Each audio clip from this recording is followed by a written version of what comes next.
The sound of the blue vinyl booklet hitting the bottom of the stainless steel trash can was like a gunshot in the quiet living room. It was not a heavy sound, but it was final. That was the sum of my wife Beatrice's existence according to our daughter Tiffany. Just trash. Just clutter to be cleared away so the house could look presentable for guests who did not actually care about us. I stood there, in my black funeral suit, which felt tight across my shoulders. I had not worn it since my retirement party from the construction union 12 years ago.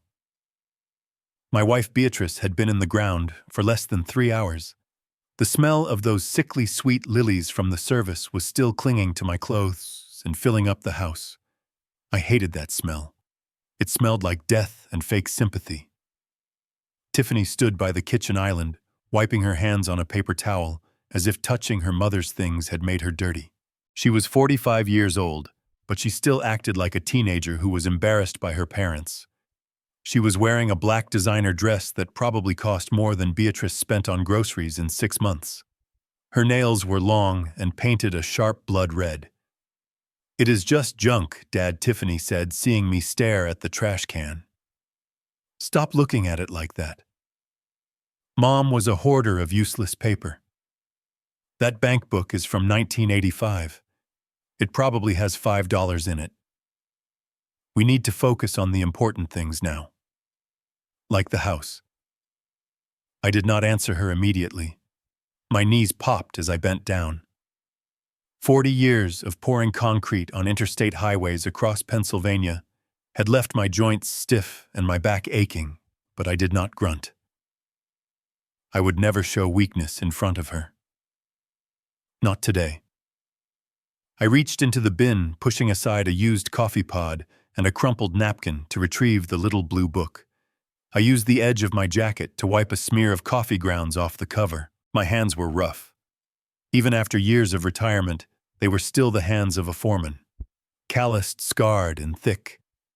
Beatrice used to hold these rough hands in her soft ones and tell me they were the strongest things she knew. Now looking at Tiffany's perfectly manicured fingers, I felt a wave of nausea. She had never worked a day of hard labor in her life.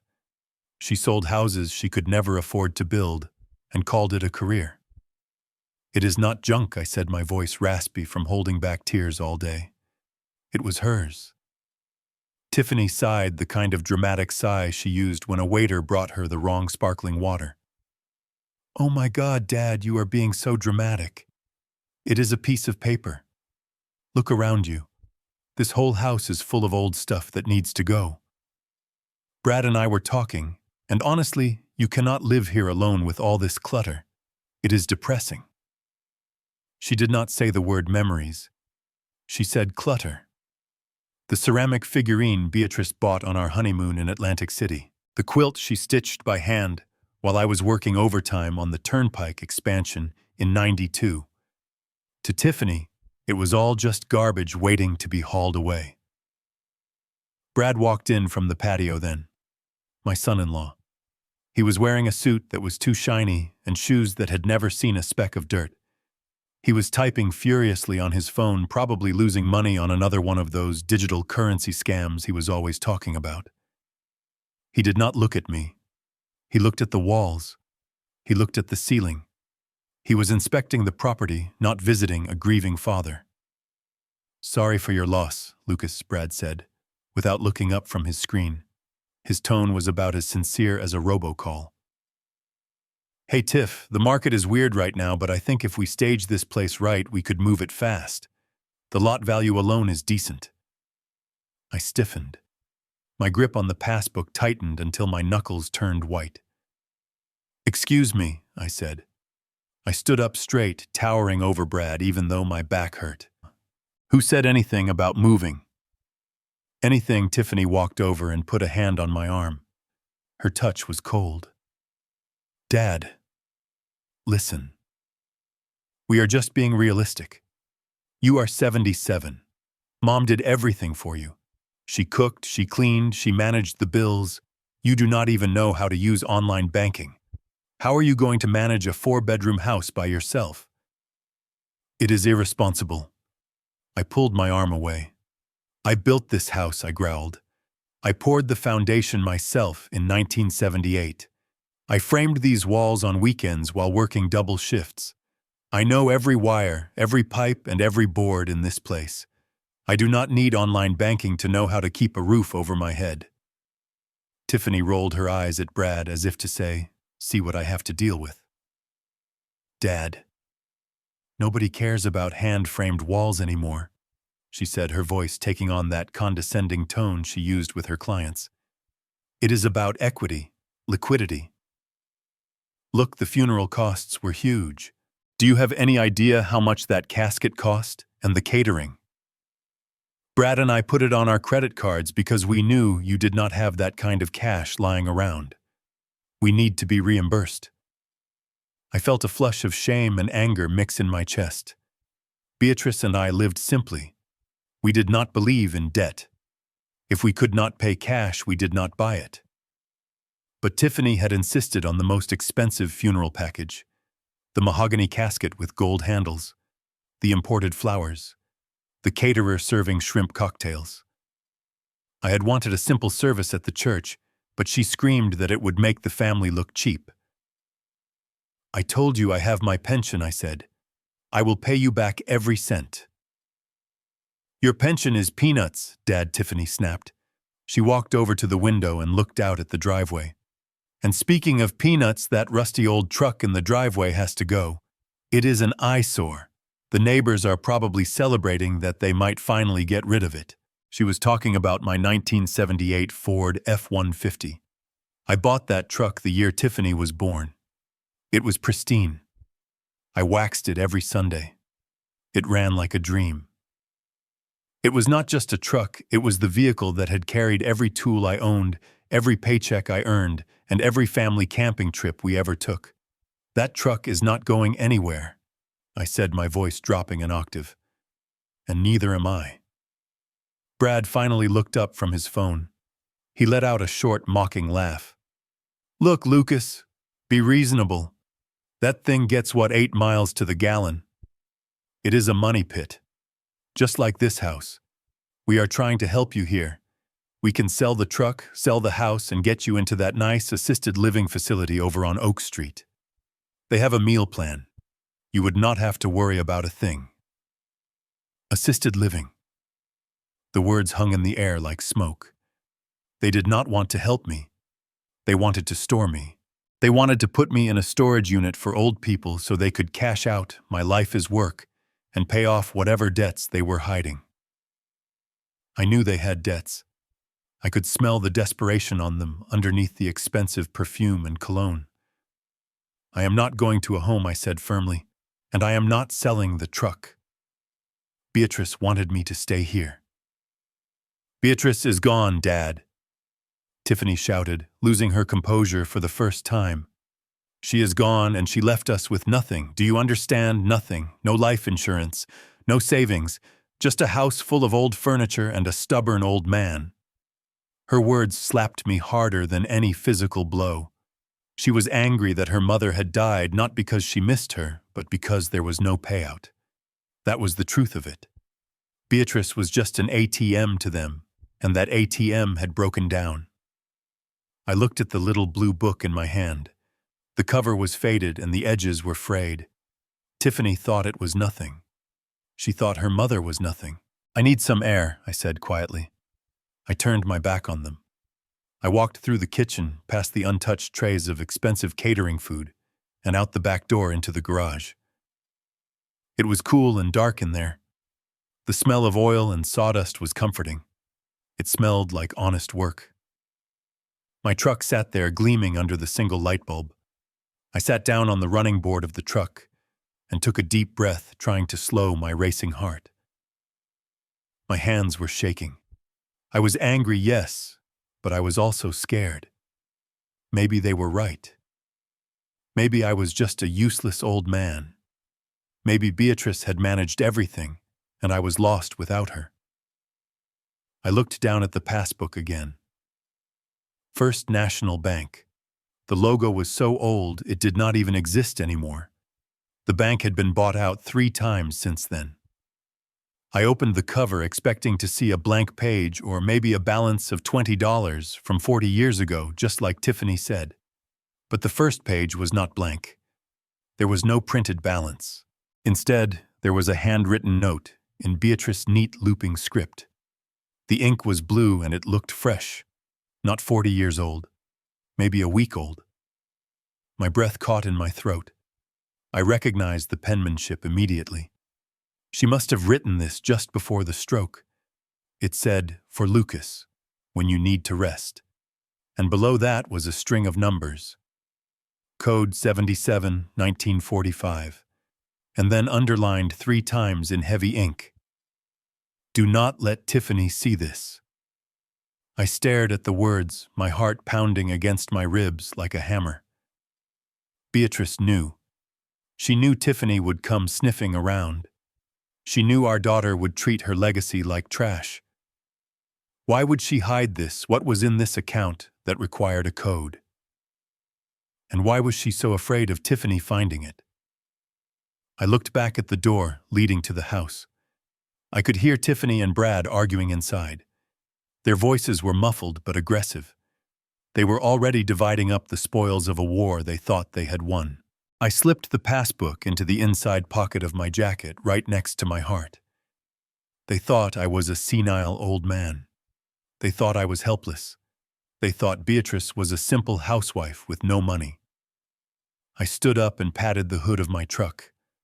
Tomorrow morning I was going to the bank. And if my gut feeling was right, everything was about to change. I did not go back inside that night. I slept in the cab of my truck wrapped in an old wool blanket, listening to the silence and planning my first move. I did not know it yet, but the next 24 hours would turn my world upside down and put me in the middle of a war involving millions of dollars, the FBI, and the people I thought were my family. But right then, all I knew was one thing. Beatrice had left me a weapon, and I was going to use it. The morning sun was just starting to cut through the dust motes dancing in my living room when I walked back inside. My neck was stiff from sleeping in the cab of the Ford, and my mouth tasted like stale coffee and grief, but my mind was sharp. I expected to find the house quiet. I expected Tiffany and Brad to be asleep in the guest room, dreaming of whatever schemes they were cooking up. Instead, I heard a sound that made the hair on the back of my neck stand up. Thud, thud, thud. It was a rhythmic, hollow sound, the sound of knuckles rapping against drywall. I stopped in the hallway, my hand gripping the doorframe. Brad was standing in the middle of the living room. He was still wearing yesterday's suit trousers, but he had taken off the jacket and rolled up his sleeves. He wasn't mourning. He wasn't looking at the family photos on the mantel. He was walking along the perimeter of the room, tapping the walls every few feet and pausing to listen. He looked like a termite inspector, or worse, a demolition contractor. He had a small notebook in his hand, and he was scribbling numbers down with a frantic energy that made my stomach turn. I watched him for a moment. He tapped the wall that separated the living room from the kitchen. That was a load-bearing wall. I knew because I had placed the steel beam inside it myself back in '78. I remembered the weight of that beam. I remembered the sweat running down my back and the pride I felt when we hoisted it into place. That wall wasn't just plaster and paint. It was the spine of this house. To Brad, it was just an obstacle. "What do you think you are doing?" I asked, my voice rougher than I intended. Brad jumped. He actually dropped his pen. He spun around, his eyes wide like a kid caught with his hand in the cookie jar. But the guilt only lasted a second. It was quickly replaced by that oily, superior smile of his. "Lucas," he said, letting out a breathy laugh. "You startled me. I thought you were still... Well, we didn't know where you went. I asked you a question," I said, stepping into the room. I didn't care about his small talk. "Why are you banging on my walls at 7 in the morning?" Brad bent down to pick up his pen, taking his time dusting off his trousers. He looked at the wall he had just been hitting and shrugged. "Just checking the structural integrity, Lucas. You know old houses like this, they get dry rot. Termites. Settling foundations. I was just worried about safety. Tiffany and I want to make sure the place is safe for you. Safety. The word sounded like an insult coming from him. I walked over to where he was standing and placed my hand flat against the wall. You are wasting your time, I told him. That is not dry rot you are hearing. That is 12-inch on-center studs reinforced with steel ties. I poured the foundation of this house with a mixture meant for highway overpasses. A tornado could flatten this whole neighborhood, and this house would still be standing. So do not talk to me about safety. Brad smirked a little smile that didn't reach his eyes. He tapped the notebook against his leg. Sure, Lucas. Whatever you say. But building codes have changed a lot since the 70s. What was good enough then might be a liability now. We just want to get ahead of any problems. Before I could tell him exactly where he could stick his building codes, Tiffany walked in. She was carrying a tray with a coffee pot and 3 mugs. She had put on a fresh face of makeup and was wearing a soft beige sweater that made her look harmless. It was a costume. I knew my daughter. When she dressed this softly, she was preparing to deliver a hard blow. Dad, come sit down, she said, her voice dripping with artificial sweetness. Brad, leave poor Dad alone with the house talk. He looks exhausted. Come have some coffee, Dad. We need to have a family meeting. I didn't want their coffee. I wanted them out of my house. But I needed to know what they were planning. I needed to see the cards they were holding, so I walked over to the dining table. The table was solid oak, another piece of furniture Beatrice and I had saved up for years to buy. Tiffany set the tray down on it without using a coaster. I watched the heat from the pot threaten the finish, but I said nothing. I sat down. Tiffany poured a cup and slid it toward me. She didn't ask how I slept. She didn't ask where I had gone. She just folded her hands on the table and looked at me with that pitying expression that made me want to scream. So, Dad, she started. We stayed up late last night talking about your situation. And honestly, we are worried. Worried about what I asked, taking a sip of the black coffee. It was bitter. About you living here alone, she said. This house is massive. It is 4 bedrooms, 3 baths. The yard is half an acre. The maintenance alone is a full-time job. And with Mom gone, well, we know you are not going to be able to keep up with it. You are 77. Your knees are bad. What happens if you fall down those stairs? What happens if the furnace breaks in the middle of winter? I set the cup down hard. I fixed the furnace last year, I said. And I walk 2 miles every morning. My knees are fine. Brad pulled out a chair and sat next to Tiffany, presenting a united front. It is not just the physical stuff, Lucas. It is the financial burden. We looked at the property tax assessment. This place is eating up your pension, and frankly, the neighborhood isn't what it used to be. I frowned. What are you talking about? This is one of the quietest streets in Pittsburgh. Brad shook his head solemnly, acting like he was delivering a medical diagnosis. Not for long. I have some contacts in city planning. There are rumors, Lucas. Big rumors. They are planning a commercial rezoning project just 2 streets over, a sewage treatment expansion. Once that breaks ground, property values in this zip code are going to plummet. It is going to be noise trucks and smell 24/7. If you don't sell now, you are going to be stuck with a depreciating asset. I stared at him. I read the Municipal Gazette every Sunday. I knew every permit filed in this county. There was no sewage plant planned. In fact, the city was building a new park and a library 3 blocks away. Property values here had gone up 12% in the last year alone. Brad was lying. He was lying to my face, and he thought I was too stupid or too old to know the difference. So what is your solution? I asked, keeping my voice level. I wanted to see how far they would go.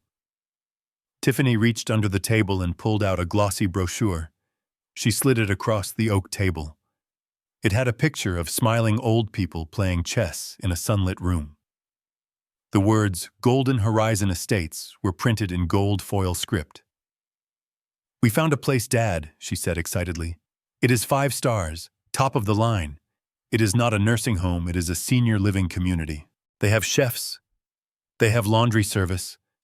They have a bus that takes you to the mall. It is like living on a cruise ship that never leaves the dock." I looked at the brochure. It looked like a waiting room for death. "And how am I supposed to pay for a cruise ship?" I asked. "My pension covers light bills and groceries. Tiffany, not 5-star chefs." "That is the beauty of it," Brad interrupted, leaning forward. "We did the math. The house is currently valued around $650,000. If we list it this week before the news about the sewage plant gets out, we can get a cash offer. We take that money and we buy you a lifetime lease at Golden Horizon. You pay nothing out of pocket. You just trade this dusty old burden for a life of luxury. $650,000. The number hung in the air. That was the number they were after. They didn't care about my knees.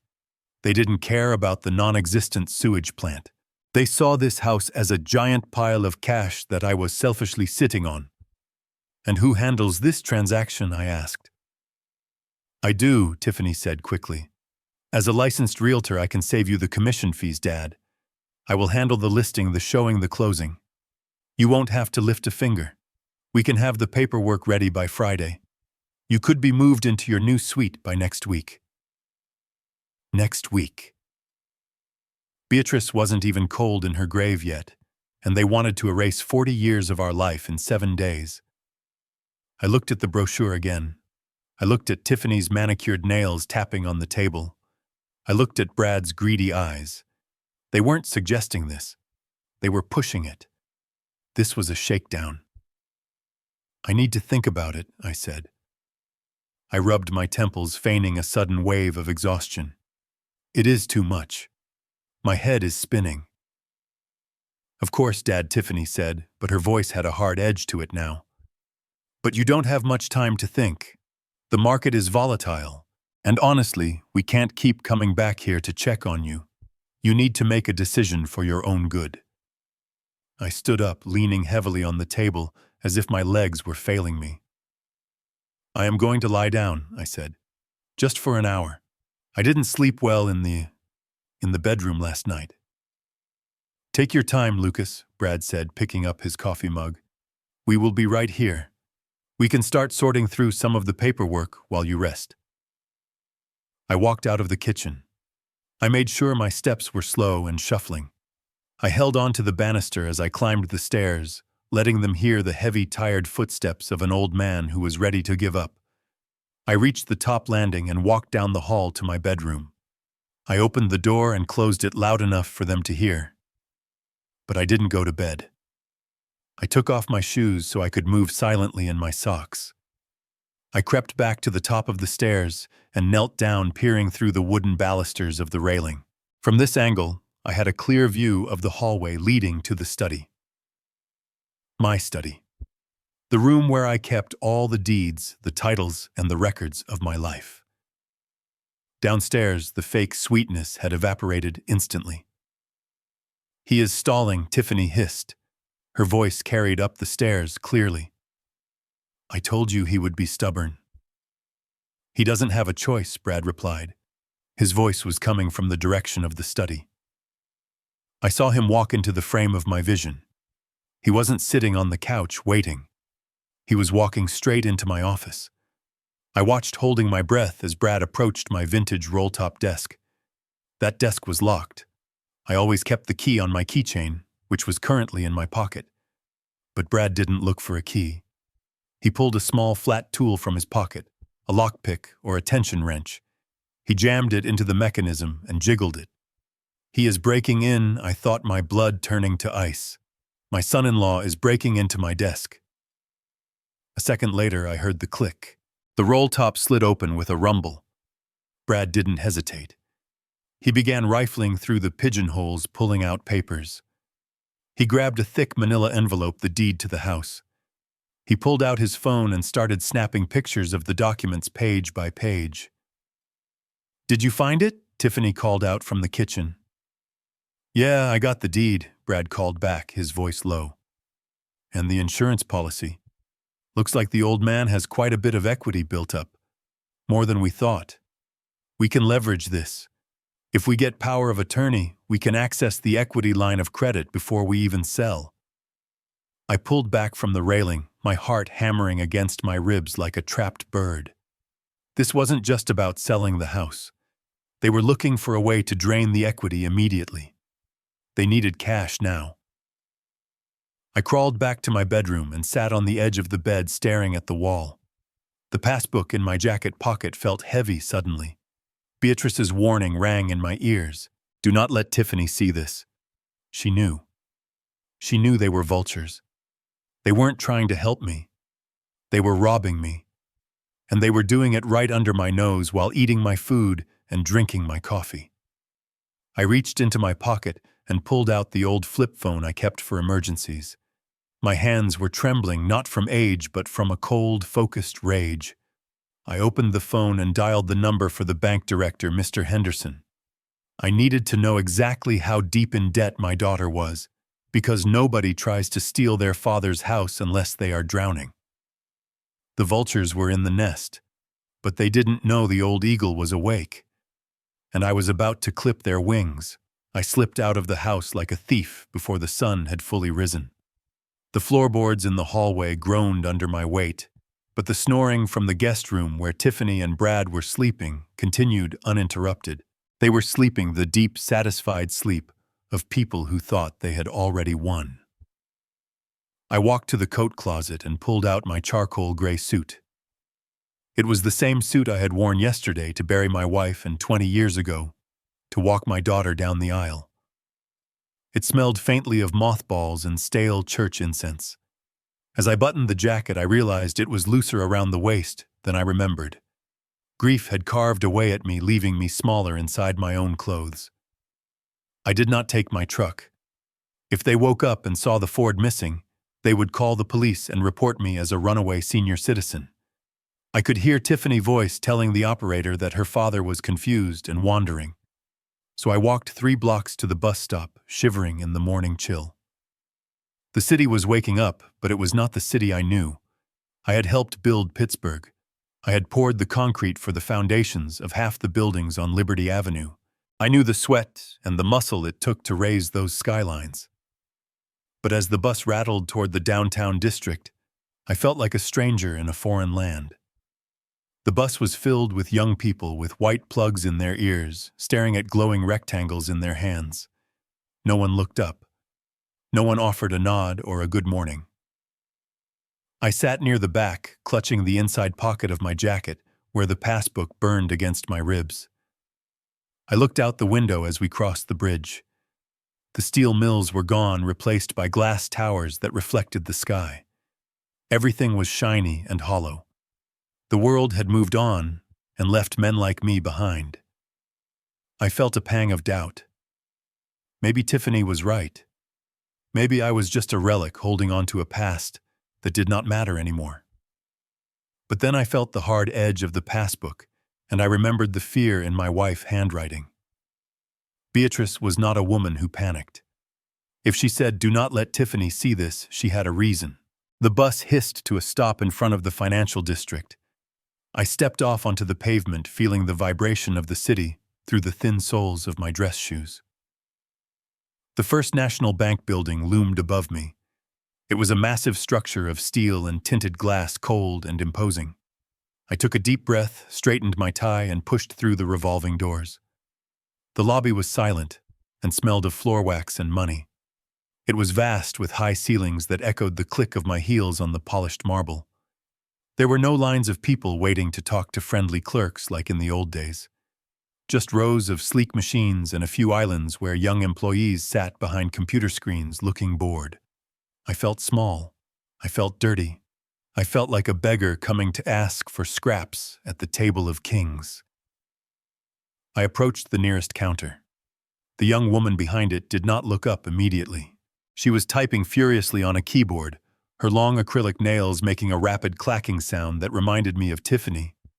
Her name tag said Jessica. She was wearing a headset and humming softly to herself. I stood there for a full minute, my hat in my hands, waiting to be acknowledged. "Excuse me, miss," I said finally. My voice sounded too loud in the cavernous space. She stopped typing and looked at me. Her eyes swept over my frayed collar, my scuffed shoes, and my anxious expression. I saw the judgment settle in her gaze. She saw a pensioner. She saw a waste of time. "Can I help you, sir?" she asked, but her tone said she hoped I would say no. "I need to speak to someone about this," I said, pulling the blue passbook from my pocket and placing it on the cold granite counter. She looked at the book as if I had placed a dead rat in front of her. She did not touch it. She just wrinkled her nose slightly. "Sir, we do not use those anymore," she said with a sigh. "That is a legacy format. We transitioned to digital accounts 15 years ago. If you want to check your balance or withdraw your Social Security, you need to use the automated kiosks in the lobby. There is a touch screen. It is very user-friendly." "I do not want a kiosk," I said, trying to keep my voice steady. "I want to see a person. This is my wife's account. She passed away yesterday." I pushed the book closer to her. Jessica rolled her eyes. It was a small movement, but I saw it. It was the same look Tiffany gave me when I could not figure out how to work the smart TV. "I am sorry for your loss," she said robotically. "But without an active debit card or a digital ID, I cannot access the system from here. Those old books are not even in our current database mostly. You really should go to the customer service desk on the 4th floor, but you need an appointment, or just use the machine. It is faster." She reached for a small plastic sign that said, "Next window, please," and started to set it in front of me. She was dismissing me. She was throwing me away, just like Tiffany threw away the book. I slammed my hand down on the counter. It was a heavy hand, a hand that had swung sledgehammers for 40 years. The sound echoed like a gunshot in the quiet bank. Jessica jumped, and the security guard by the door turned his head. "I am not going to a machine," I growled, leaning in. "My wife banked here for 40 years. She trusted you people. Now I am standing here telling you I have a code that she left me, and I am not leaving until someone types it in." Jessica's face went pale. She looked around nervously, realizing that people were watching. She wanted me gone, and she realized the fastest way to get rid of me was to humor me. "Fine," she said, her voice tight. "Give me the book." She picked it up with 2 fingers and opened it. She scoffed when she saw the blank pages. "There is nothing here, sir," she said. "It is empty." "The code," I said. "Look at the code." She glanced at the handwritten numbers. 77-1945. She shook her head. "That is not a standard account number," she muttered, typing it into her computer anyway. "This is probably going to come up as an error, and then you have to leave, okay?" She hit the enter key with a flourish, expecting nothing. I watched her face. I watched the boredom. And then I watched the boredom shatter. The reflection of her computer screen in her glasses changed. It went from a soft blue to a flashing, urgent red. A low beep started to emit from her terminal. Jessica froze. Her mouth fell open. She stopped chewing her gum. She stared at the screen as if she was seeing a ghost. Her hands, which had been so arrogant a moment ago, started to tremble. "What is it?" I asked, my heart hammering in my chest. "What does it say?" She did not answer me. She slowly, very slowly moved her hand under the desk. I knew what that meant. I had seen enough movies. She was pressing the silent alarm. "Stay right here, sir," she whispered, her voice shaking. "Do not move." "Why are you calling security?" I asked, panic rising in my throat. "Is something wrong? Did Beatrice do something illegal?" For a terrifying moment, I thought my wife had been involved in something terrible. Had she stolen money? Was she in debt to the bank? Was I about to be arrested for fraud just for holding this book? "Please, sir," Jessica said, standing up and backing away from the counter. Her eyes were wide with fear. The director. I have to get the director. Nobody is allowed to access this. Access what? I shouted. She did not answer. She turned and practically ran toward the glass offices at the back of the bank, leaving me standing there alone with the flashing red screen and the growing suspicion that my simple life was over. The security guard was walking toward me now, his hand resting on his belt. I looked at the exit. I could run. I could disappear back into the city, but then I thought of Tiffany and Brad measuring my walls. I thought of Beatrice and her secret. I stood my ground. Whatever was in that computer was worth enough to make a bank teller terrified. And if it was worth that much, it was worth fighting for. I squared my shoulders and waited for the handcuffs, prepared to defend my wife's honor against whatever accusation was coming. I did not know that the red light was not a warning for a criminal. It was a salute for a king. The security guard took a step toward me, his hand resting heavily on his belt, and I braced myself for the impact. I was 77 years old and tired, but I was not going to be dragged out of here like a criminal without a fight. I tightened my grip on the edge of the granite counter and prepared to shout to tell them that this was my wife's book and I had a right to be here.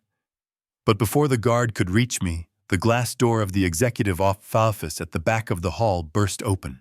A man in a sharp navy suit came running out. He was not running toward security, he was running toward me. He looked frantic, but not in the way the teller was. He looked like a man who had just realized he kept a VIP waiting. "Mr. Bennett," he called out, his voice echoing in the silent bank. "Mr. Lucas Bennett." The guard stopped. The teller, Jessica, froze with her hand still hovering over the silent alarm button. The man in the suit reached me, and to my absolute shock, he did not grab me. He bowed. He actually bowed his head slightly in a gesture of deep respect that felt completely out of place in this cold, modern building. "I am Arthur Henderson, the branch director," he said, breathless. "Please forgive my staff. They are young and they do not understand the legacy codes. Please come with me immediately." He gestured toward his office with a sweeping hand. I looked at the guard, who was now stepping back, looking confused, and then at Jessica, whose face had gone from arrogant to terrified. "Am I under arrest?" I asked, my voice steady despite my racing heart. Mr. Henderson looked horrified. "Good heavens, no, Mr. Bennett. You are our most valued guest. Please, right this way. We have fresh coffee and we need to discuss the security protocols for the account." I followed him. I walked past the line of people waiting for the ATM, past the teller who wouldn't meet my eyes, and into the back office.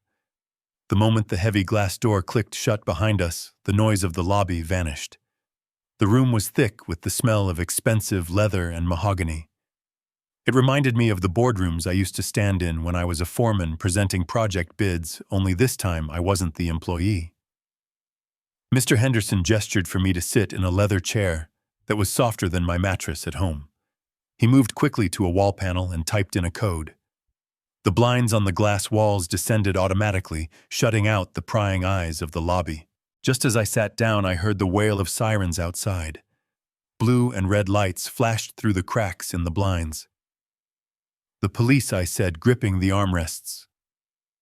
"You called them." Mr. Henderson sat down opposite me and folded his hands. "The system called them, Mr. Bennett. But they are not here to take you away. They are here to secure the perimeter. When a code-red account is accessed physically for the first time in a decade, standard protocol dictates a security presence to ensure the safety of the beneficiary. That is you." I stared at him. I felt like I had fallen down a rabbit hole. Beneficiary. Security perimeter. Code red. None of this made sense. I was a retired construction worker. My wife clipped coupons for canned soup. "I think there has been a mistake," I said slowly. My wife Beatrice was a homemaker. She saved money from the grocery budget. She didn't have a fortune, Mr. Henderson. She had a cookie jar. Mr. Henderson smiled. It was a gentle, knowing smile. He reached into his desk drawer and pulled out a thick file. It was old, and the edges were worn just like the passbook. "Mr. Bennett," he said, opening the file, "your wife was indeed a homemaker, but she was also one of the most brilliant, intuitive investors I have ever had the privilege of serving. She didn't just save grocery money, she invested it." He turned the file around and slid it across the desk toward me. I looked at the documents. They were trade confirmations dating back to 1982. Names I recognized jumped out at me: Apple, Microsoft, Berkshire Hathaway, Coca-Cola. But the dates were from when these companies were just starting to grow. "Beatrice would come in here every Friday," Mr. Henderson said, his voice filled with admiration. "She would bring cash, small amounts, usually $50 or $100. She would sit right where you are sitting, and she would tell my predecessor exactly where to put it. She read the financial papers at the public library while you were at work. She understood market trends better than most of my Wall Street analysts. She called it her rainy day fund." I looked at the papers, my vision blurring. I remembered Beatrice sitting at the kitchen table with her reading glasses on, studying the newspaper. I always thought she was doing the crossword puzzle or looking for sales at the supermarket. She wasn't looking for sales. She was buying the supermarket. She never told me, I whispered. We lived simple. She wore the same winter coat for 10 years. "She wanted to protect you," Mr. Henderson said softly. "She told us that you worked hard enough. She wanted this to be the safety net that would catch you when you couldn't work anymore. She reinvested every penny of the dividends. She used the power of compound interest like a master craftsman uses a chisel." He tapped a key on his computer and turned the screen toward me. "This is the current balance of the Bennett Trust as of this morning," he said. I looked at the number. I blinked and looked again, thinking I had miscounted the zeros. I had built skyscrapers. I was good with numbers, but this number didn't seem real. $8,240,000. The air left my lungs. 8 million. I sat back in the chair feeling lightheaded. Tiffany had thrown the book in the trash. She had called it junk. She had said it wasn't worth $5. That junk was worth more than her entire life. 8 million, I repeated, my voice barely a whisper. "Yes," Mr. Henderson said, "and it is entirely liquid. You have full access. You are the sole trustee." I sat there for a long moment, letting the reality sink in. I wasn't just secure. I was rich, wealthy. I could buy the whole block my house stood on. I could buy the nursing home Tiffany wanted to shove me into and fire the staff. But then a cold thought struck me. "The alarm," I said, looking up at Henderson. "You said the system called the police because of a security protocol." But the teller looked terrified. "Why?" Mr. Henderson's face hardened. The professional smile vanished, replaced by a look of serious concern. He leaned forward, lowering his voice. 3 days ago, Mr. Bennett, we received a frantic phone call from Beatrice. She was in the hospital. She used a nurse's phone because she said hers had been taken away. Taken away, I asked, my blood turning cold. She authorized a lock on the account, Mr. Henderson said. She told us that someone was trying to force her to sign a power of attorney document.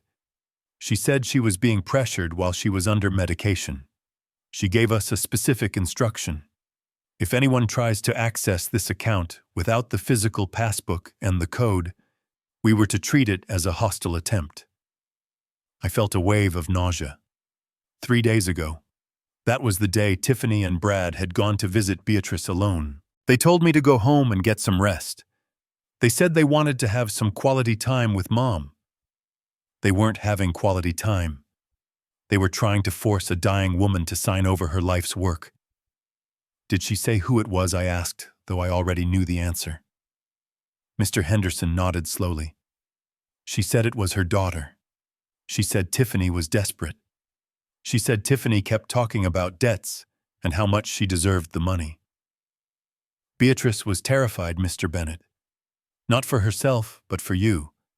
She was afraid that if Tiffany got control of this money, you would be left with nothing. I closed my eyes. The image of Tiffany crying at the funeral suddenly looked very different. She wasn't crying for her mother. She was crying because her plan had failed. She had tried to rob her mother on her deathbed, and Beatrice had outsmarted her. That is why she threw the book away, I realized aloud. She didn't know what was in it. She thought she had failed to get the signature, so she assumed the account was locked or empty. She didn't know about the code.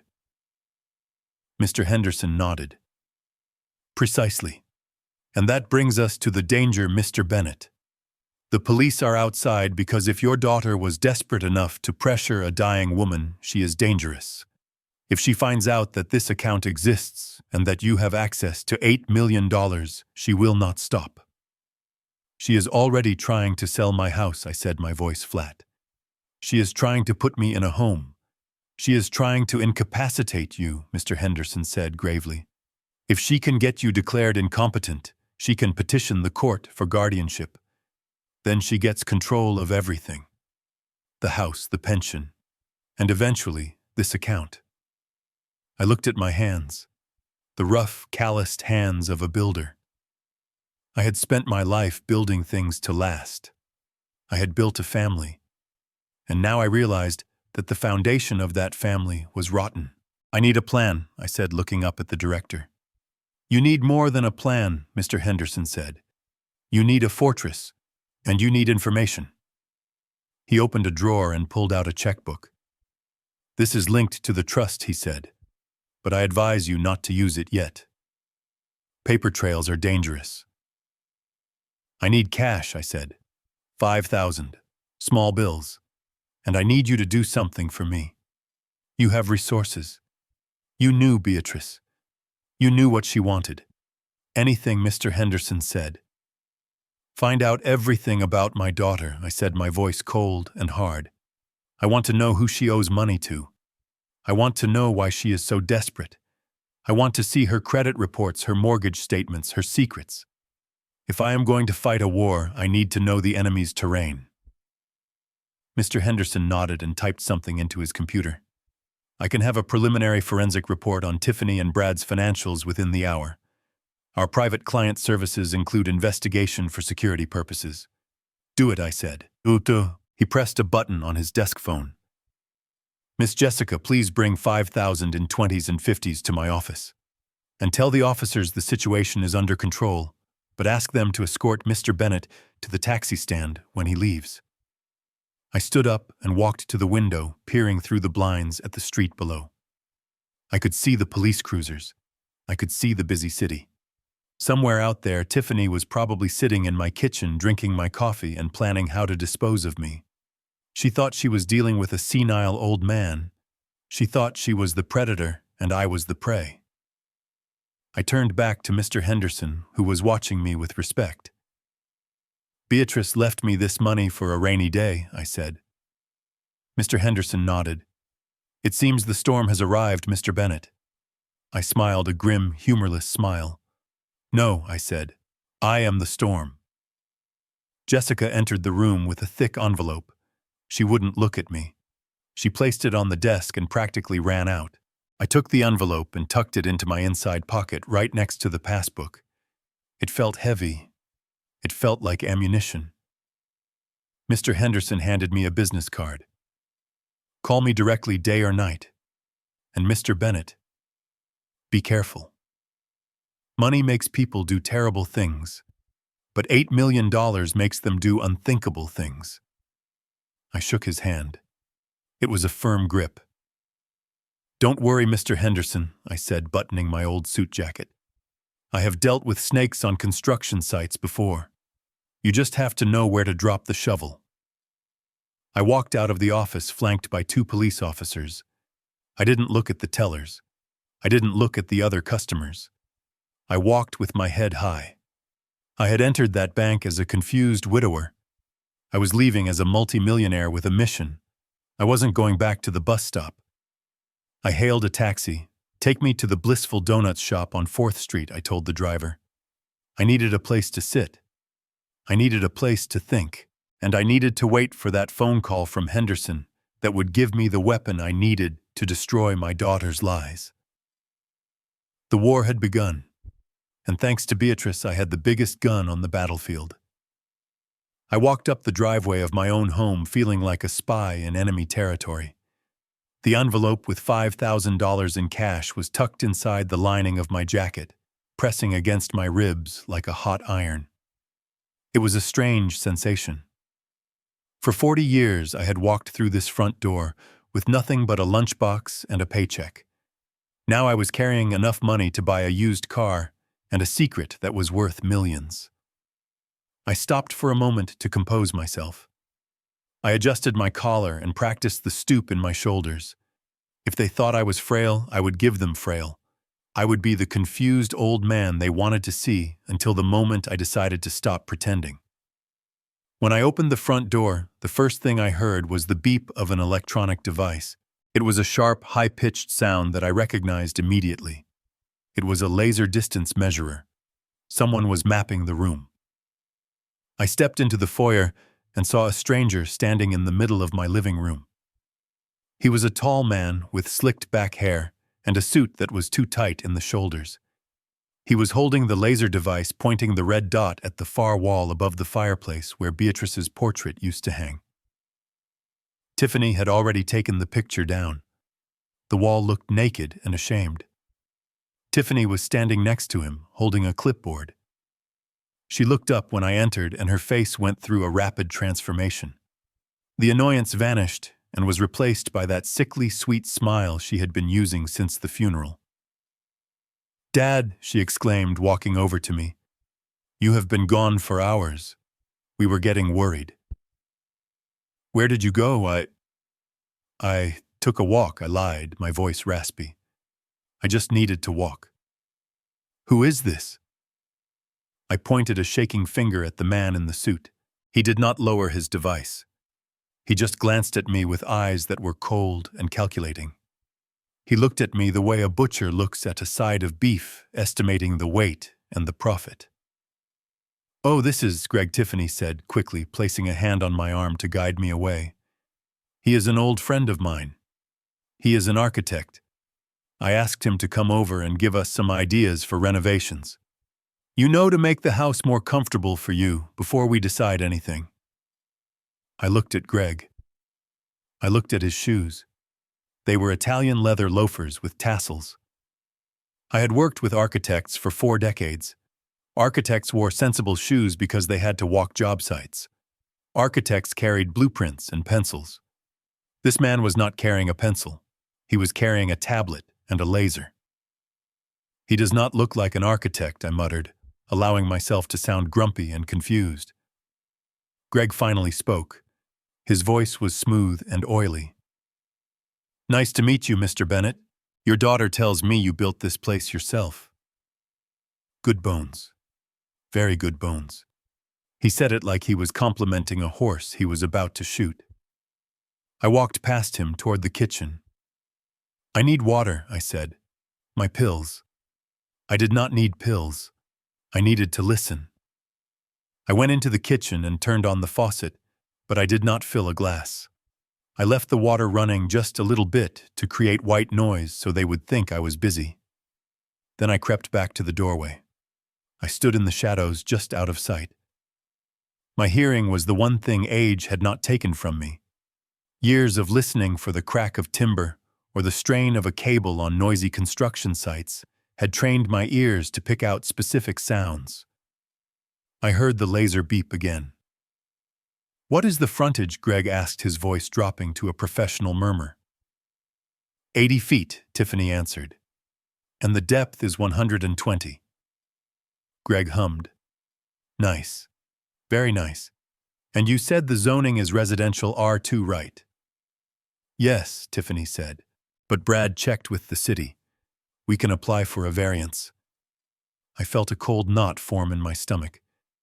Variance. That was a legal term. You applied for a variance when you wanted to do something the current laws did not allow, like turning a single-family home into something else. "Okay," Greg said. "Here's the reality, Tiff. The house itself is a teardown. My heart stopped. Teardown. The word echoed in my mind. A teardown. This house. My house.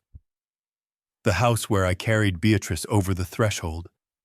The house where we marked Tiffany height on the doorframe of the pantry. The house where I laid every single brick of the fireplace with my own hands, mixing the mortar just right so it would last 100 years. To this man, it was just debris in the way of the dirt. "Are you sure?" Tiffany asked. There was no sadness in her voice, only calculation. "Dad thinks it is solid. He keeps talking about the steel beams." Greg laughed. It was a cruel, dismissive sound. "It does not matter if it is built like a bunker. The layout is obsolete. Nobody wants separate dining rooms anymore. Nobody wants 8-foot ceilings. The value here is the land. If we level the structure, we can subdivide the lot. I can fit 2 narrow townhomes on this footprint. Maybe 3 if we get that variance. We are talking about tripling the yield. Subdivide. Level. Yield." They were not planning to renovate. They were not planning to sell it to a nice young family who would love it like we did. They were planning to bulldoze it. They wanted to crush my life into dust and haul it away in dump trucks so they could build cheap plastic townhouses for strangers. I gripped the doorframe so hard, a splinter dug into my palm. The physical pain was grounding. It kept me from rushing out there and punching Greg in his perfect teeth. I needed to be smart. Beatrice had been smart. I needed to be smarter. I heard the rustle of paper. "I drafted a preliminary site plan," Greg said. "Just a sketch. But if you get the old man to sign the deed over this week, we can have the demolition permit approved by next month. The market is hot, Tiff. You do not want to wait. Next month." They wanted to destroy my home in 30 days. I knew I had to see that paper. I needed to know exactly who I was dealing with. Tiffany said he was a friend, but people like Greg did not have friends. They had accomplices. I walked back to the sink and filled a large pitcher with water. I grabbed 3 glasses. My hands were shaking, and this time I did not have to pretend. The rage was making me vibrate. I put the glasses on a tray. I walked out into the living room. I shuffled my feet, dragging my heels on the carpet. "I brought some water," I said, my voice wavering.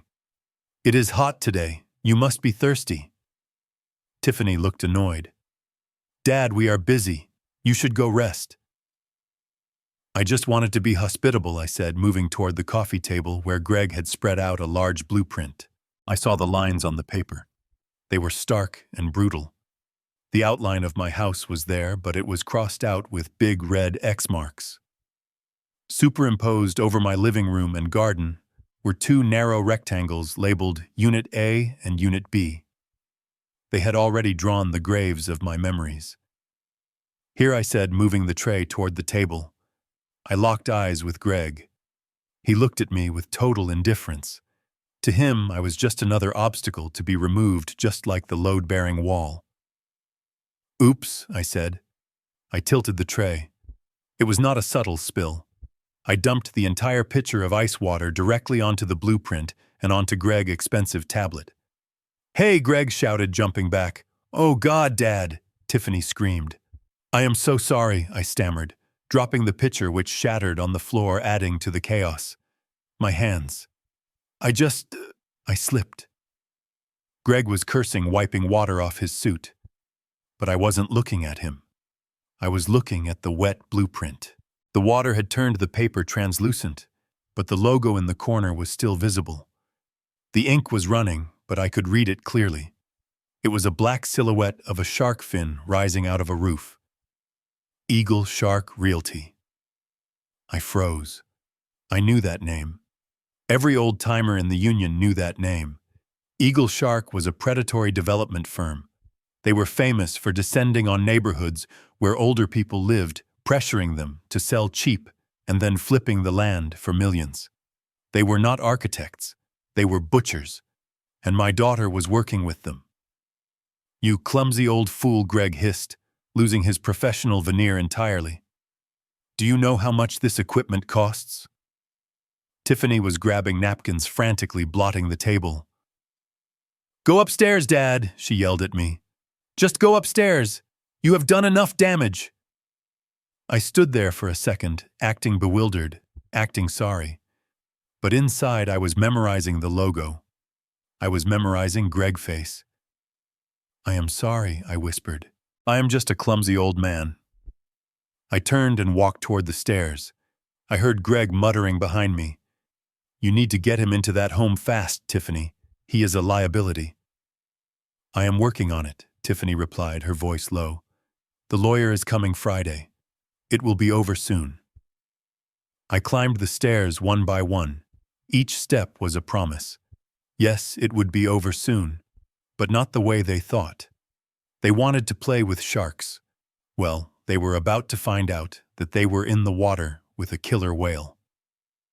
I reached my bedroom and locked the door. I pulled the envelope of cash out and hid it under the loose floorboard beneath my bed, the one place Tiffany never cleaned. Then I sat on the bed and took out my flip phone. I dialed the number for Henderson private line. I have a name, I said when he answered. Eagle Shark Realty. I heard Henderson intake of breath on the other end. Mr. Bennett, he said, his voice grave. That is not a realty company. That is a shell corporation for high-risk lending. If your daughter is involved with them, she is not just in debt. She is in deep trouble. They do not sue people who don't pay, Mr. Bennett. They hurt them.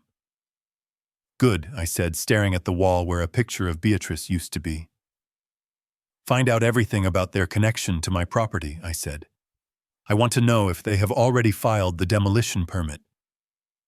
I am on it, Henderson said. And Lucas, be careful. These men are not bankers.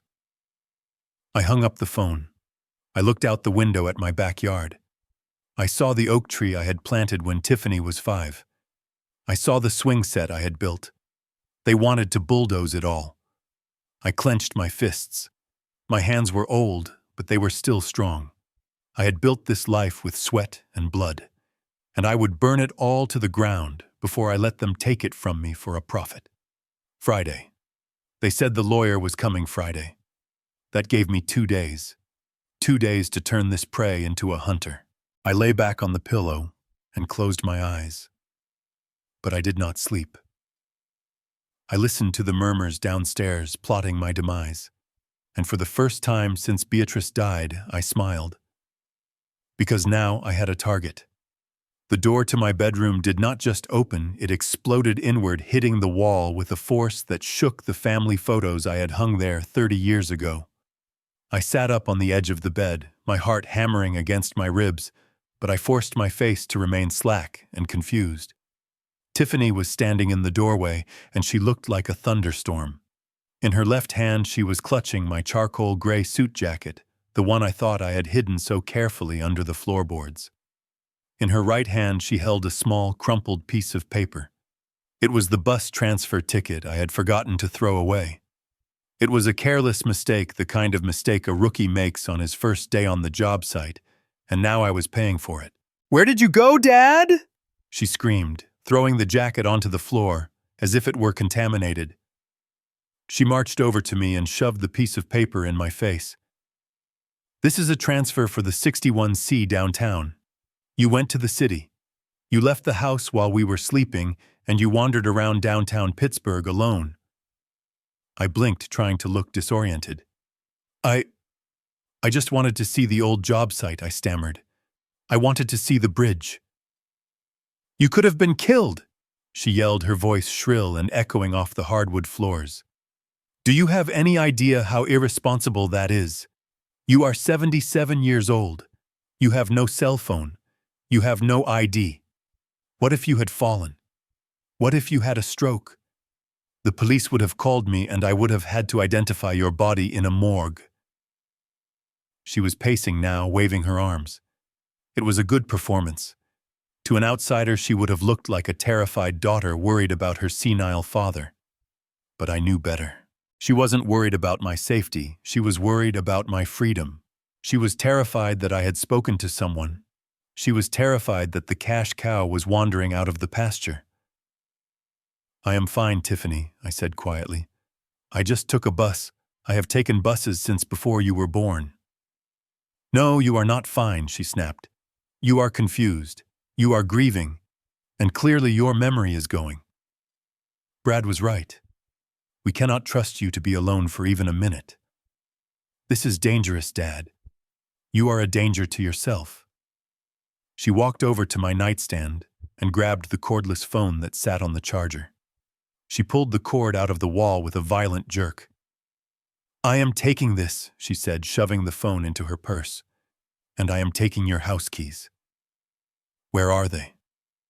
I stared at her. My keys. The keys to the front door I had hung. The keys to the deadbolts I had installed to keep my family safe. "They are in my pocket," I said, instinctively reaching for my trousers. She lunged forward and snatched them from my hand before I could react. Her fingernails scratched my wrist, drawing a thin line of blood, but she didn't even notice. She stared at the keychain, holding it up to the light. "This is for your own good," she said, her voice dropping to a chillingly calm tone. "You are grounded, Dad. Literally. You are not to leave this house. You are not to leave this room without one of us present. If you need anything, you call out. But you are not going to wander the streets like a vagrant and ruin everything we are trying to do." She turned and walked to the door. I stood up, my fists clenching at my sides. "You can't lock me in my own house, Tiffany," I said, my voice low. "I built this room." "Watch me," she said. She stepped into the hallway and pulled the door shut. I heard the click of the latch. Then I heard a sound that made my blood run cold. The sound of a key turning in the lock from the outside. I had installed that lock when Tiffany was a teenager to give her privacy. I never imagined it would be used to turn my sanctuary into a cell. I rushed to the door and rattled the handle. It held firm. I was a prisoner. I was trapped in the house I had paid for with 40 years of sweat, and now I was at the mercy of the daughter I had raised with love. I sank down onto the floor, leaning my back against the wood. I listened to her footsteps retreating down the hall. I felt a tear, hot and angry, slide down my cheek. It wasn't sadness. It was the realization of how far she had fallen. She wasn't just greedy anymore. She was cruel. The afternoon dragged on into evening, and the shadows in the room grew long and menacing. No one came to bring me dinner. My stomach was growling, but I refused to call out for them. I would starve before I begged my jailers for a crumb of bread. I drank water from the bathroom tap and waited. I knew the house. I knew how sound traveled through the ductwork. I knew that the vent near the floor connected directly to the guest room, where Brad had set up his temporary office. Around 9 o'clock, when the house was silent, I lay down on the floor, pressing my ear against the metal grate of the vent. At first I heard nothing but the hum of the furnace fan. Then I heard pacing. Heavy, frantic footsteps back and forth. Then a voice. Brad's voice. He wasn't talking to Tiffany. He was on the phone, and he sounded like a man standing on the edge of a cliff. "Please listen to me," he was saying, his voice cracking with panic. "I need more time, just 2 weeks. That is all I am asking. The old man is going to sign on Friday." I held my breath, pressing closer to the cold metal. There was a pause as the person on the other end spoke. I couldn't hear the other side, but I could hear Brad's reaction. I heard him gasp. I heard the sound of him hitting something, maybe a wall or a desk, in frustration. No, don't come here," Brad pleaded. "You can't come to the house. The neighbors will see." "Look, I know I missed the payment." "I know. But this asset is huge, Tony. We are talking 600,000 liquid. Once I get the power of attorney, I can wire you the interest immediately." Tony. He called him Tony. That wasn't a banker. Bankers didn't have first names when they were collecting debts. There was another pause. Brad's breathing was heavy and ragged, audible even through the ventilation shaft. "I swear on my life," Brad whispered, and this time he was crying. "Please, Tony, don't do that. Don't touch my hands. I need my hands to sign the papers. Please, don't cut my tendons. I will get you the money, I promise." Friday at noon. The line went dead. I heard Brad drop the phone. I heard him retching, dry, heaving, as if he were about to be sick. I rolled away from the vent and stared up at the ceiling fan. My heart was pounding a slow, heavy rhythm. Cut my tendons. That was what he had said. This wasn't just about credit card debt. This wasn't just about living beyond their means. Brad had borrowed money from loan sharks. Violent men. Men who didn't send letters, they sent people with knives. A cold clarity washed over me. I had thought this was a legal battle. I had thought I was fighting a civil war over an inheritance. I was wrong. I was in the middle of a criminal crisis. If Brad didn't get my house by Friday, these men would hurt him. And if they came to this house and found me standing in the way, they wouldn't hesitate to hurt me too. Tiffany wasn't just trying to steal my money, she was trying to save her husband's life, and she was willing to sacrifice mine to do it. I looked at the locked door. They thought I was helpless. They thought I was cut off from the world. I crawled over to the closet. It was dark inside, smelling of cedar and old wool. I pushed aside the boxes of winter clothes until I found my old gardening boots, the heavy rubber ones crusted with dried mud from last spring. I reached deep into the left boot. My fingers brushed against cold plastic. I pulled out the flip phone. The battery indicator showed a full charge. The green light blinked in the darkness like a beacon of hope. I opened it, and the keypad lit up, casting a ghostly glow on my face. I didn't call the police. The police would take too long to explain. They would see a domestic dispute. I needed someone who understood sharks. I dialed the number Mr. Henderson had written on the back of his business card. It rang once. Twice. "This is Miller," a gruff voice answered. "Mr. Miller," I whispered, keeping my voice low so it wouldn't carry through the vents. "This is Lucas Bennett. Arthur Henderson told me to call you." "I am listening," the voice said. "I am locked in my bedroom," I said. "My daughter took my keys." "But that is not the problem. I just overheard my son-in-law. He owes money to a man named Tony. They threatened to cut his tendons if he doesn't pay by Friday." There was a silence on the other end. A thick, heavy silence. Then Miller spoke, and his voice had changed. It was sharper, more professional. "Tony likely refers to Tony the Butcher," Moretti Miller said. "He runs a high-interest lending operation out of a scrapyard in the Strip District. If your son-in-law owes him money, you are in immediate physical danger, Mr. Bennett." "I know," I said. "They are trying to force me to sign the deed on Friday to pay him off." "Okay," Miller said. "Listen to me carefully. Do not confront them. If they know you know, they might panic and do something rash. We need to move the timeline up." "Did Henderson give you the cash?" "Yes," I said. 5,000. Good, Miller said. "I am going to park a surveillance van down the street from your house within the hour. I will have eyes on the exits. But I need you to get me something. If Brad is communicating with Moretti, there will be a paper trail or a digital footprint.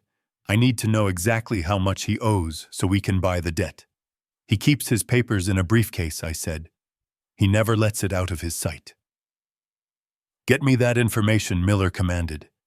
"And Mr. Bennett, sit tight. You are not a prisoner anymore. You are a mole, and we are coming for them." I closed the phone and hid it back in the boot. I sat in the dark closet surrounded by my old clothes, and I felt a strange surge of adrenaline. They had locked the door to keep me in. But they didn't realize they had locked themselves in with me. I wasn't the victim. I was the inside man. And Friday wasn't going to be their payday. It was going to be their judgment day. I pulled the door of the walk-in closet shut, until the latch clicked soft as a whisper. The space was tight and smelled of cedar chips and the old wool of my winter coats, but right now it was the only secure bunker I had left. I sat on a stack of shoe boxes with my back pressed against the wall and held the flip phone to my ear. My hand was shaking slightly, not from fear anymore, but from the anticipation of truth. Miller, the private investigator, was on the line, and the silence before he spoke felt heavier than a bag of wet cement. "Mr. Bennett," Miller said finally, his voice sounding tinny through the small speaker. "I hope you are sitting down. What I am about to tell you is going to be hard to hear for a father." "I am sitting," I said, staring at the darkness. "Just give it to me straight, Miller. I spent 40 years on construction sites. I can handle ugly." "You were right about the desperation," Miller began. "But you were wrong about the scale. You thought your daughter and her husband were just living beyond their means." "Mr. Bennett, they aren't just living beyond their means. They are drowning. They are financially dead. They just haven't stopped moving yet." He paused, and I heard the rustle of papers on his end. "According to the forensic report I just pulled, Tiffany and Brad declared. Chapter 7 bankruptcy 2 years ago. Bankruptcy. The word hit me like a physical blow to the chest. I closed my eyes. My daughter, the girl I had taught to save 10% of every dollar she earned from babysitting, the girl who used to watch me balance the family checkbook at the kitchen table every Sunday night. She had stood in front of a judge and admitted she couldn't pay her bills. "It gets worse," Miller continued. "That bankruptcy cleared their unsecured debts, but they kept the house. They reaffirmed the mortgage to keep up appearances, but they didn't learn their lesson. In the last 24 months, they have taken out not 1, not 2, but 3 mortgages on that property in Foxchapel." "3 mortgages," I whispered. "That is insanity. That is suicide." "It is a house of cards," Miller said grimly. "They are leveraged at 120% of the home's value. They owe more than the bricks are worth. And that is just the start. They have 18 maxed-out credit cards under various shell companies they set up for Brad's crypto trading business. A business that, by the way, has posted a loss for 5 straight quarters.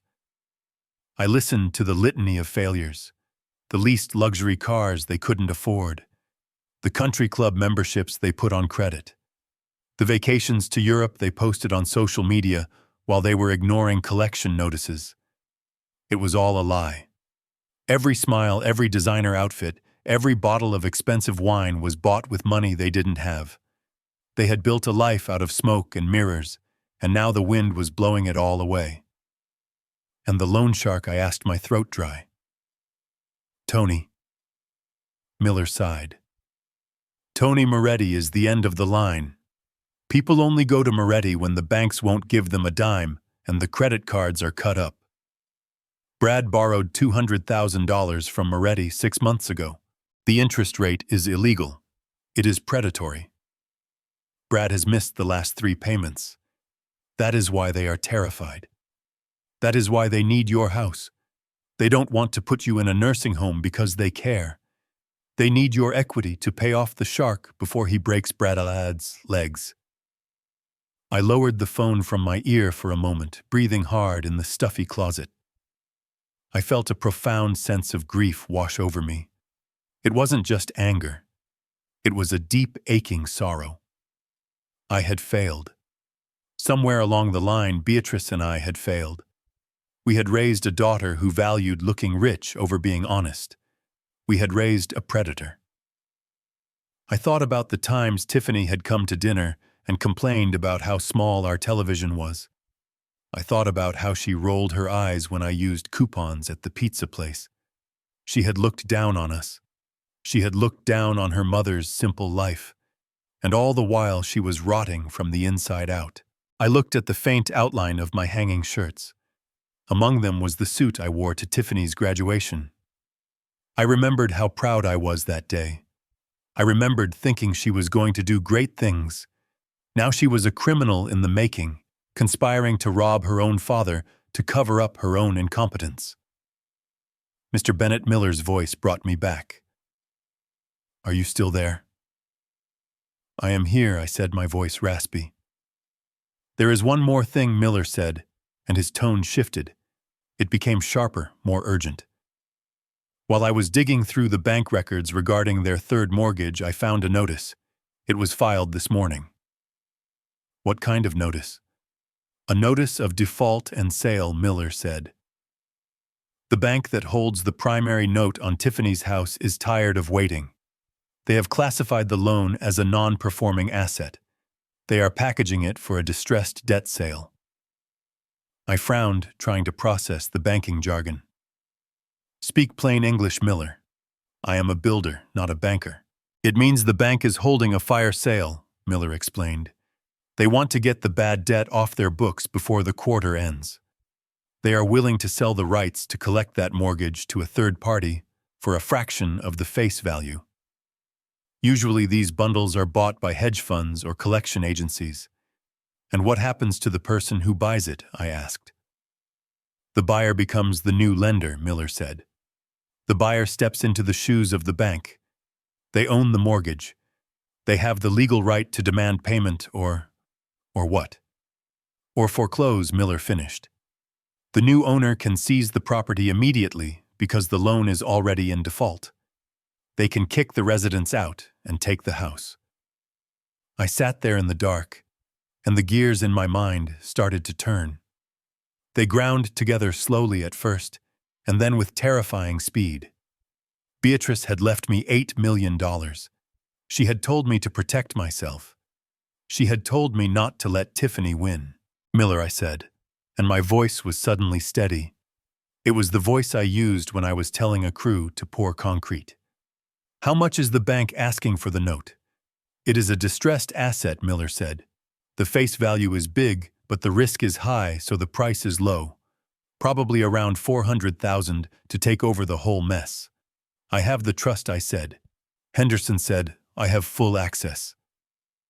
There was a silence on the line. I could hear Miller breathing. I could almost hear him smiling. "Mr. Bennett, are you thinking what I think you are thinking?" "I am thinking that my daughter likes to play games with houses," I said. "I am thinking she thinks she is a real estate mogul. I think it is time she learned how the real market works." I reached into my pocket and touched the passbook. It felt warm. Beatrice was with me. She would have hated this. She would have cried to see her daughter in this position. But Beatrice was also a woman of justice. She believed in consequences. "You reap what you sow," she used to say. Tiffany had sown deceit and greed. Now it was harvest time. "I am not going to save her, Miller," I said. "If I give her the money, she will just blow it again. She will pay off the shark and then go buy a new car. She will never learn." "And Miller," I added. "Yes, sir. Get me out of this room." "I am outside," Miller said. "Look out your window. You will see a gray van parked down the street. We are watching. If Brad tries anything violent before Friday, we will breach the door. But for now, let them think they are winning. Let them think the old man is scared and confused. The payoff will be sweeter." I hung up the phone and slipped it back into my boot. I opened the closet door and stepped back into the bedroom. The afternoon light was fading. The shadows were stretching across the floor. I walked over to the nightstand, where the empty space of my wife's picture was. I touched the wood. "I am sorry." "B," I whispered. "I can't be the father who catches her when she falls anymore. She is too heavy, and she is pulling me down." I walked to the mirror and looked at myself. I looked tired. My gray hair was messy. My shirt was wrinkled. But in my eyes, I saw something that hadn't been there yesterday. I saw the steel of the bridges I used to build. They wanted to treat me like a child. They wanted to manage my assets. Well, they were about to get a masterclass in asset management. I sat by the window and watched the gray van down the street. My army was in place. My war chest was full. and the enemy was sleeping under the same roof, completely unaware that the ground beneath them had already been sold. Friday wasn't going to be a signing. It was going to be an execution, and I would be the one swinging the gavel. I sat on the edge of the bed in the darkening room and waited for my heart rate to slow down. The information the private investigator had given me was buzzing in my head like a high-tension wire. My daughter was not just broke, she was drowning in a sea of debt so deep that the pressure had crushed whatever moral compass she had left.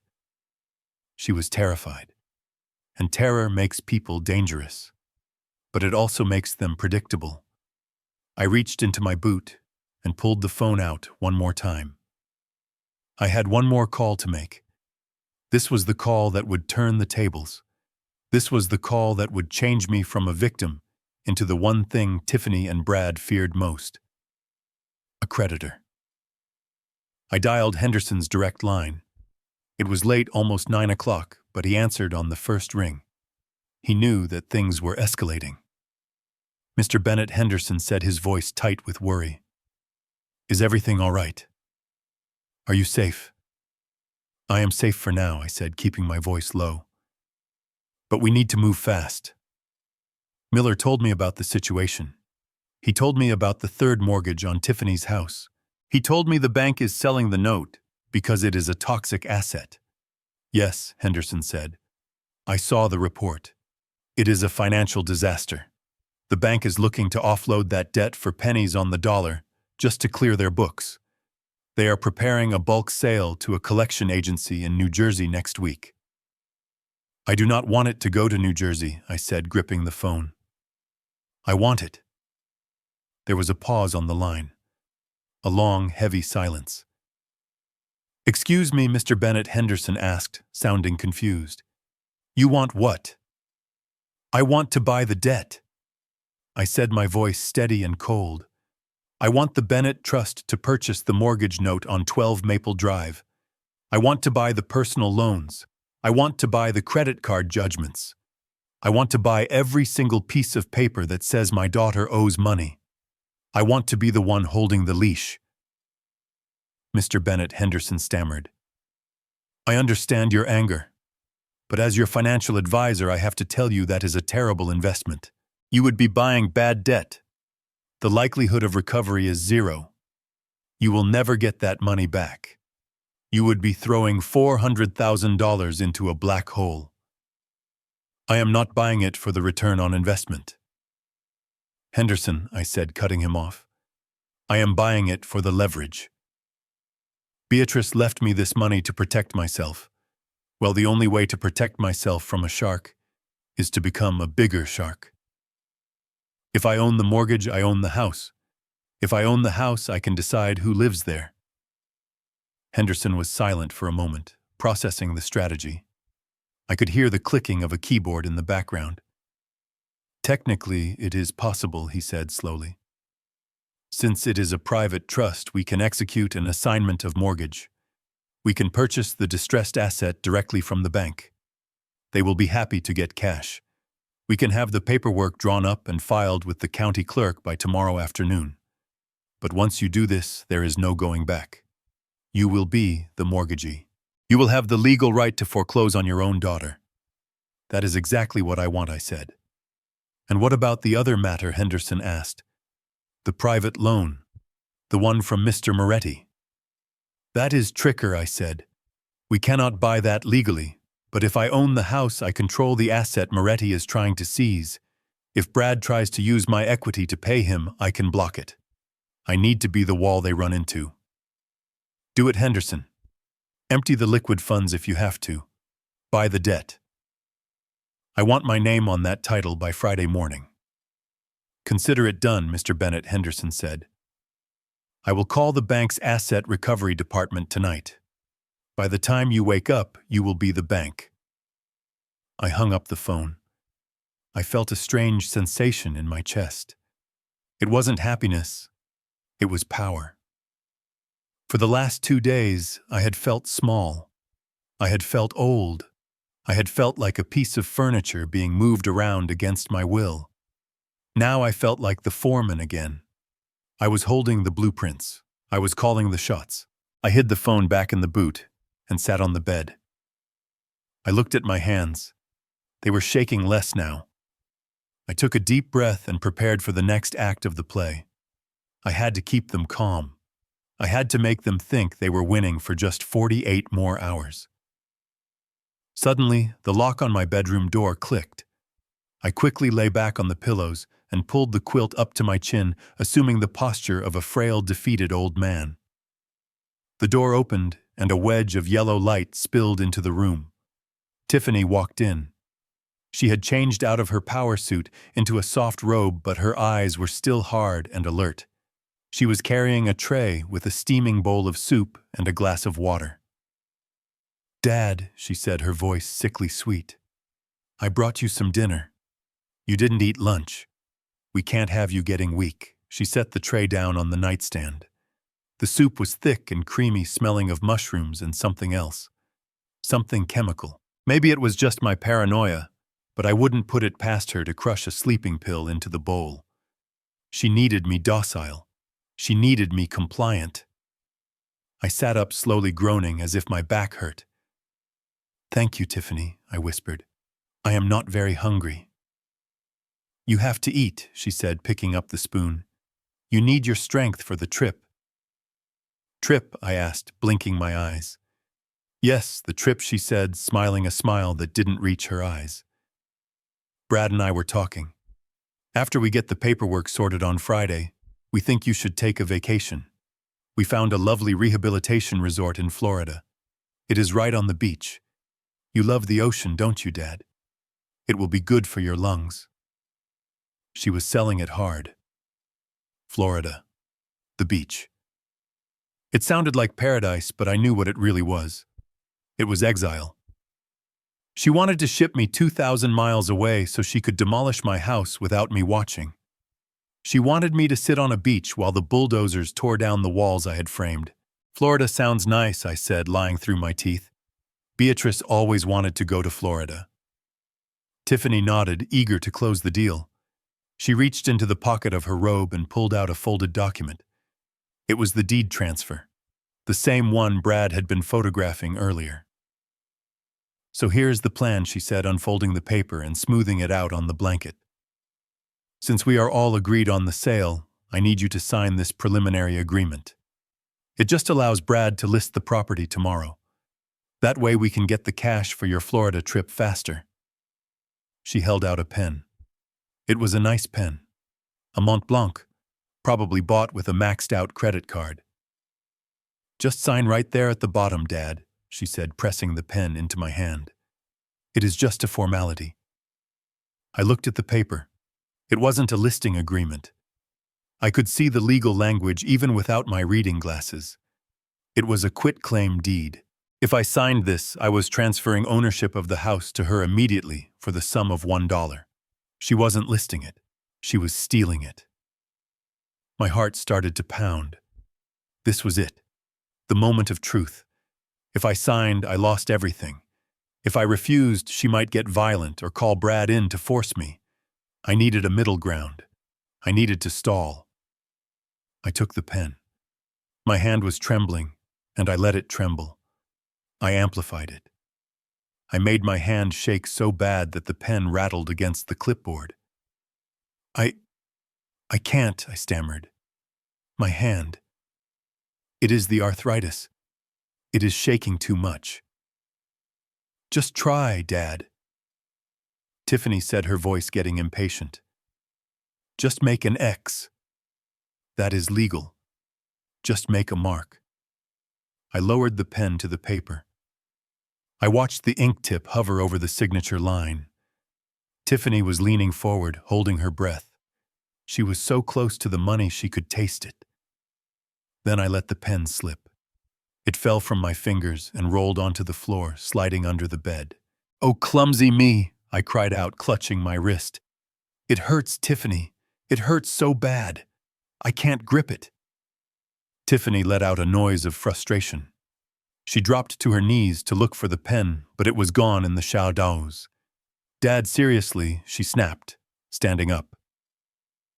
"You are making this so difficult." I am sorry, I whimpered. I am just so tired. And I don't want to sign something this important in the dark. It is my house, Tiffany. It is all I have. We discussed this, she said, her voice rising. It is for your own good. I know, I said, sitting up straighter. I know. And I want to do it. But not like this. Not in bed with a bowl of soup. I looked her in the eye. I summoned every ounce of sincerity I possessed. I want to do it properly, I said. This house deserves a proper goodbye. What are you talking about? She asked, crossing her arms. Friday, I said. You said the lawyer is coming Friday. Let's do it then. In the dining room, with witnesses. I want to have a dinner, a farewell dinner for the house. You, Brad, the lawyer, and me. I will sign everything then. I promise. I want one last dignity. Tiffany looked at me. She was calculating. She was looking at the calendar in her head. Friday was 2 days away. That was the deadline for the loan shark. If I signed on Friday morning, she could still fax the proof of assets to Moretti by noon. It cut it close, but it was doable. And doing it with a lawyer present would make it ironclad. If I signed in front of a notary, I couldn't claim later that I was coerced. She smiled. It was a predator's smile. She thought she had won. She thought the old man was finally surrendering, and all he wanted was a last meal. Okay, Dad, she said, patting my shoulder. That sounds lovely. A farewell party. We will order from that Italian place you like. We will have the lawyer come at 10 in the morning. We will sign the papers, and then we will celebrate your new life in Florida. Thank you, Tiffany, I said, letting out a sigh of relief that wasn't entirely fake. Thank you for understanding. She picked up the tray. Eat your soup, Dad. It will help you sleep. I will, I said. She walked to the door and turned back one last time. Friday is going to be a great day, Dad. You will see. All your worries will be over. Yes, I thought as the door clicked shut and the lock turned. All my worries will be over, and yours will just be beginning. I waited until her footsteps faded down the hall. I stood up and took the bowl of soup into the bathroom. I poured it down the toilet and flushed it. I wasn't taking any chances. I went back to bed and lay there in the dark. I closed my eyes and visualized the dining room table on Friday morning. I saw the lawyer. I saw Brad. I saw Tiffany. And I saw myself sitting at the head of the table. They were expecting a victim to sign a surrender. They were going to get a landlord signing an eviction. I slept soundly that night. For the first time since the funeral, I didn't dream of grief. I dreamed of justice, and justice tasted sweeter than any soup. Friday evening arrived not with the warmth of a family gathering, but with the cold, calculated precision of a stage production. I stood at the top of the stairs in my charcoal suit, adjusting my tie in the mirror. I looked at the man reflecting back at me. He looked tired. He looked frail. He looked exactly like the victim my daughter wanted me to be. But behind the wire-rimmed glasses, my eyes were clear and sharp. I checked my watch. It was 6:55. The guests had arrived. The trap was set. I took a deep breath, inhaling the scent of the house I had built. Tonight, that scent was masked by the overwhelming smell of heavy perfume and catered seafood, but underneath it all, I could still smell the oak and the plaster. This was my territory, and tonight I was going to reclaim it. I walked down the stairs, slowly gripping the banister with a trembling hand. Not because I needed support, but because I needed to sell the performance. The living room had been transformed. Tiffany had rearranged the furniture, pushing my favorite recliner into a corner to make room for high tables covered in white linen. The lighting was dim, strategically placed to hide the dust and the cracks in their facade. Tiffany was the center of gravity in the room. She was wearing a cocktail dress that was a shade of red so bright it looked like a warning sign. It was silk, or at least it looked like silk from a distance. Around her neck hung a necklace that sparkled under the recessed lighting. To the untrained eye, it looked like a fortune in diamonds. But I knew better. I knew she had pawned her real jewelry months ago to pay the minimum balance on her credit cards. Those were cubic zirconia paste stones meant to dazzle the audience and distract them from the rot underneath. She was holding a glass of champagne, moving from group to group with a manic energy. I watched her from the landing. She wasn't grieving. She wasn't sad. She was playing the role of the martyr. She was the saintly daughter taking on the burden of her senile father's estate. "Oh, it has been so hard," she was saying to a woman I recognized as a local real estate agent. "But what can I do? He is confused. He needs constant care. Selling the house is really the only humane option." I stepped off the last stair and into the fray.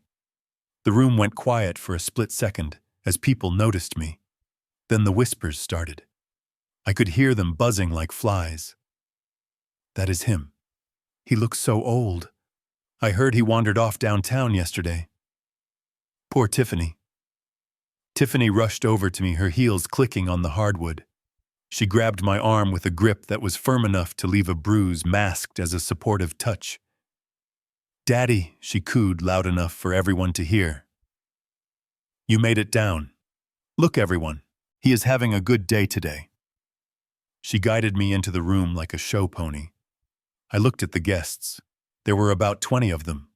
I didn't recognize half of these people. They weren't my friends. They weren't Beatrice's friends from the church. They were Tiffany and Brad's crowd. People with shiny teeth and empty eyes. People who measured worth by the brand of your watch. Brad was standing by the bar, which was actually my old drafting table covered in a tablecloth. He was sweating. It was a cool evening, but beads of perspiration were glistening on his forehead. He was pouring drinks with a hand that wasn't quite steady. He saw me and forced a smile that looked more like a grimace of pain. "Lucas," he called out, booming and false. "The man of the hour. Come here. Let me get you a drink." He poured a generous amount of whiskey into a crystal glass. It wasn't the good stuff I kept in the cabinet. It was a cheap blend poured into a decanter to look expensive. "Here you go," Brad said, shoving the glass into my hand. "Drink up. It is a celebration. To new beginnings, right?" He clinked his glass against mine hard. He wanted me drunk. He wanted my mind foggy, and my compliance guaranteed. I raised the glass to my lips and let the fumes hit my nose. I pretended to take a large swallow, but I barely let the liquid touch my tongue. "New beginnings," I murmured, wiping my mouth with a napkin.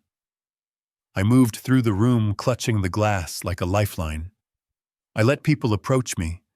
They spoke to me in slow, loud voices, the way you speak to a child or someone who doesn't speak the language. "You are going to love Florida, Mr. Bennett," a man in a plaid suit said. "My mother is in a home down there." "Great shuffleboard." I just nodded, smiling vacantly. I scanned the room looking for the one person who mattered. The lawyer. I saw him sitting in the corner near the fireplace. He didn't look like the lawyers I had worked with in the union. He looked like a shark in a cheap suit. He was tapping away on a tablet, checking the time just like Brad. His briefcase was on the floor next to him, bulging with the paperwork that was supposed to seal my fate. I checked my own watch. 7:30. Henderson had said he would arrive at 8. 30 minutes. I just had to keep playing the fool for 30 more minutes. I found a potted fern near the window, and when no one was looking, I poured half of my whiskey into the soil. Sorry, little plant, I thought. It is for a good cause. Brad was watching me from across the room. He saw the half-empty glass and gave me a thumbs up. He thought his plan was working. He thought the alcohol was smoothing out the bumps in the road. He walked over to refill it immediately. "You are knocking them back, Lucas," he said, pouring more amber liquid into my glass. "Good for you. It helps with the nerves, doesn't it?" "I am not nervous, Brad," I said, letting my voice slur just a fraction. "I am just ready. I am ready to rest." That is the spirit, Brad said, patting my back. His hand felt heavy and clammy. Just sign the papers, and you can rest forever. We will take care of everything. He walked away to answer his phone, which had been buzzing incessantly in his pocket. I knew who was calling. It was Tony. The shark wanted to know if the bait had been taken. I could see Brad hunching his shoulders, whispering frantically into the receiver, trying to buy just a few more hours of safety. The hypocrisy in the room was suffocating. These people were drinking my liquor, standing on my floors, and celebrating my demise. They were toasting to the end of Lucas Bennett, the builder, and the beginning of Lucas Bennett, the burden. Tiffany clapped her hands, calling for attention. The chatter died down. Everyone she announced, beaming. If we could just gather around the dining table. We have a little bit of business to take care of before we cut the cake. A very special moment for our family. She guided the guests toward the dining room. The lawyer stood up and picked up his briefcase. He walked with a swagger that made my skin crawl. I allowed Tiffany to lead me to the head of the table. My table. The table where we had eaten Thanksgiving dinners for 40 years. The table where I had helped Tiffany with her math homework. Now it was cleared of food. In the center sat a single document bound in a blue folder. "Please sit down, Daddy," Tiffany said, pulling out my chair. I sat. The wood felt hard against my back. The guests gathered around, forming a semicircle of expectant faces. They were the witnesses to the sacrifice. The lawyer placed the folder in front of me. He opened it with a flourish. The paper was crisp and white. The words "Quitclaim Deed" were printed at the top in bold black letters. "Mr. Bennett," the lawyer said, his voice smooth and practiced. "I am Mr. Sterling. I have prepared the transfer documents as requested by your daughter and son-in-law. This agreement transfers the title of the property located at 45 Elm Street to the ownership of Tiffany and Brad Miller effectively immediately. In exchange, they agree to manage your care and living expenses indefinitely." He placed a gold pen on top of the paper. "It is a standard arrangement," he added, looking at the guests, not at me. "A way to ensure stability for the future." Tiffany placed a hand on my shoulder. It felt heavy like a shackle. "Just one signature, Dad," she whispered, leaning down so her perfume filled my nose. "Just sign right there on the line, and then we are free." I looked at the line. Beneficiary signature. I picked up the pen. It felt cold in my hand. The room went silent. Everyone was watching. Brad was standing behind the lawyer, literally holding his breath. I could see the vein in his neck pulsing. He was terrifyingly close to the edge. If I didn't sign, he was a dead man. I moved the pen toward the paper. I let the tip hover just millimeters above the line. I hesitated. "What is wrong, Dad?" Tiffany hissed, her grip on my shoulder tightening painfully. "Sign it." I need my glasses," I said, my voice trembling. "I can't see the line." "You don't need to see it," Brad blurted out, stepping forward. "Just sign at the bottom, Lucas. Just make a mark." I looked up at them. I looked at Tiffany's desperate, greedy eyes. I looked at Brad's sweaty, terrified face. I looked at the lawyer's indifferent smirk. I slowly reached into my pocket. But I didn't pull out my reading glasses. I pulled out the blue passbook. I placed it on the table next to the deed. The room went deadly quiet. Tiffany stared at the book. She recognized it. It was the trash she had thrown away. "What is that?" she asked, her voice shaking. "This," I said, my voice suddenly strong and clear, shedding the tremor like an old skin. "This is the reason I am not signing anything." And then the doorbell rang. It was a loud, authoritative ring. It wasn't a guest. Tiffany jumped. Brad spun around. "Who is that?" Tiffany snapped. "We are not expecting anyone else." I smiled. And for the first time in 3 days, it was a real, genuine smile. "I am," I said, leaning back in my chair and capping the pen. I invited a second opinion. The front door opened. The sound of heavy footsteps echoed in the hallway. "I think you are going to want to hear what he has to say," I told the lawyer, "because he isn't here to witness a transfer. He is here to serve an eviction." I looked at the clock. 8 o'clock on the dot. My army had arrived, and the dinner party was about to become a deposition. The silence that followed the doorbell was heavy and thick like the air before a thunderstorm. Tiffany froze with her hand halfway to her wineglass, and Brad turned around so fast he nearly knocked over the decanter of cheap whiskey. The guests stopped whispering, and the lawyer looked up from his tablet with a frown of irritation. I stayed seated, my hands resting calmly on the table right next to the blue passbook I had just revealed. I watched the color drain from Tiffany's face as she realized her carefully orchestrated performance was being interrupted. "I did not invite anyone," she snapped, her voice shrill and tight. "Brad, go see who that is. Tell them we are in a private meeting. Tell them to go away." Brad wiped his sweaty palms on his trousers and started walking toward the hallway, but he never made it to the door. He didn't have to. The door was not locked. I had quietly slipped the latch while everyone was busy getting their drinks. The handle turned, and the heavy oak door swung open with a groan that echoed through the silent house. 3 men stepped into the foyer. The first was Arthur Henderson.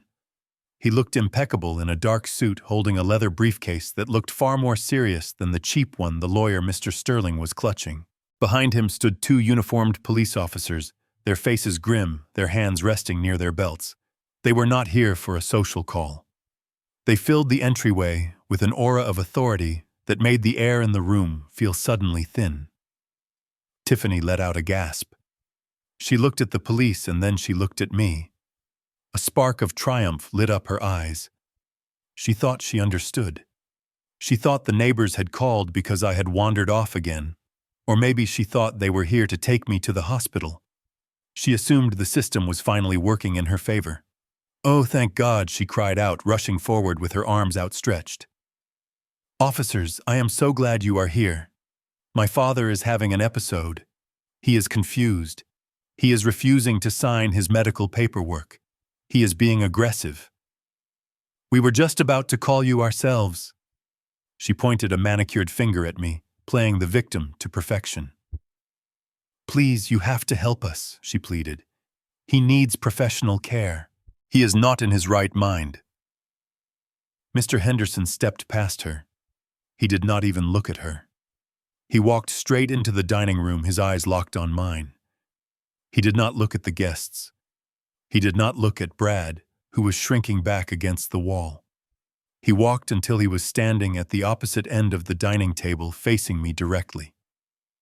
Mr. Bennett Henderson said, his voice calm and respectful. "I have the documents you requested.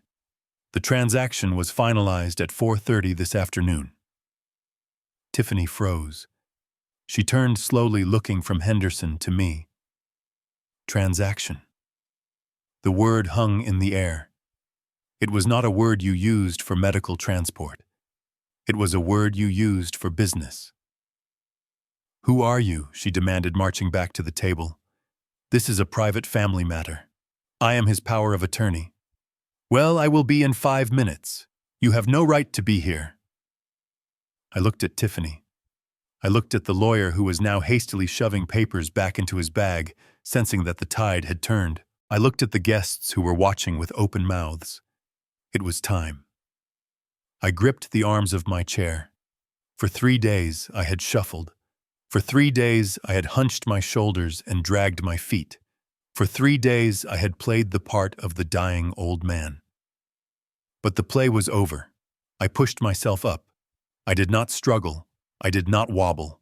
I stood up straight, unfolding my spine until I was standing at my full height of 6 feet 2 inches. I felt the strength in my legs, the same strength that had carried steel beams and walked miles of highway. I picked up the wooden cane I had been using as a prop. It was a sturdy stick, one that Tiffany had bought me as a joke for my last birthday. I looked at it for a second. Then, with a sudden violent motion, I threw it. I hurled the cane across the room. It spun through the air and smashed into the wall next to Brad, shattering a framed print of a sailboat. The sound was explosive. Glass rained down on the floor. Brad yelped and ducked, covering his head. The room went dead silent. No one breathed. I stood there unsupported, towering over the table. I adjusted my tie. I fixed my cuffs. I looked at Tiffany, who was staring at me as if I had just risen from the dead. "I am not signing this, Tiffany," I said. My voice was not raspy. It was not weak. It was a deep rumble that vibrated in the chest of every person in the room. "I am not signing your deed. I am not going to Florida. And I am certainly not going to let you steal the last thing your mother and I built." "Dad," she whispered, taking a step back. "Dad, what are you doing? You are scaring people. Sit down." "I am not done," I boomed. I reached into my jacket pocket and pulled out my own pen. Not the Mont Blanc she had tried to force on me, but a simple steel pen I used for work. "You wanted a signature," I said, glaring at her. "You wanted a transfer of assets. You wanted to talk about debts and liabilities. Well, let's talk about them." I nodded to Henderson. "Tell them, Arthur. Tell them what we did today." Henderson cleared his throat. He opened his briefcase and pulled out a stack of documents bound in red legal tape. He placed them on the table next to Tiffany's pathetic quitclaim deed. At 9 a.m. this morning, Henderson announced, his voice projecting like a judge delivering a verdict. The Bennett Trust authorized the purchase of a distressed asset portfolio from the Keystone Regional Bank. This portfolio includes the primary mortgage, the secondary home equity line of credit, and the outstanding personal judgments attached to the property located at 12 Maple Drive. Tiffany's face went white. That was her address. That was her house. "What does that mean?" she stammered. Her voice was faint, barely a squeak. "It means," Henderson continued relentlessly, "that the bank no longer owns your mortgage, Mrs. Miller. The Bennett Trust owns it. Your loan was in default for non-payment for over 90 days. The bank exercised its right to sell the note." He pointed a finger at me. "As the sole trustee of the Bennett Trust, Mr. Lucas Bennett is now the legal holder of your mortgage. To put it in plain language, your father is now your bank, and since the loan is in default, he has the legal right to demand full repayment of the principal immediately or commence foreclosure proceedings." The words hit the room like a physical shockwave. The guests gasped. Someone dropped a glass.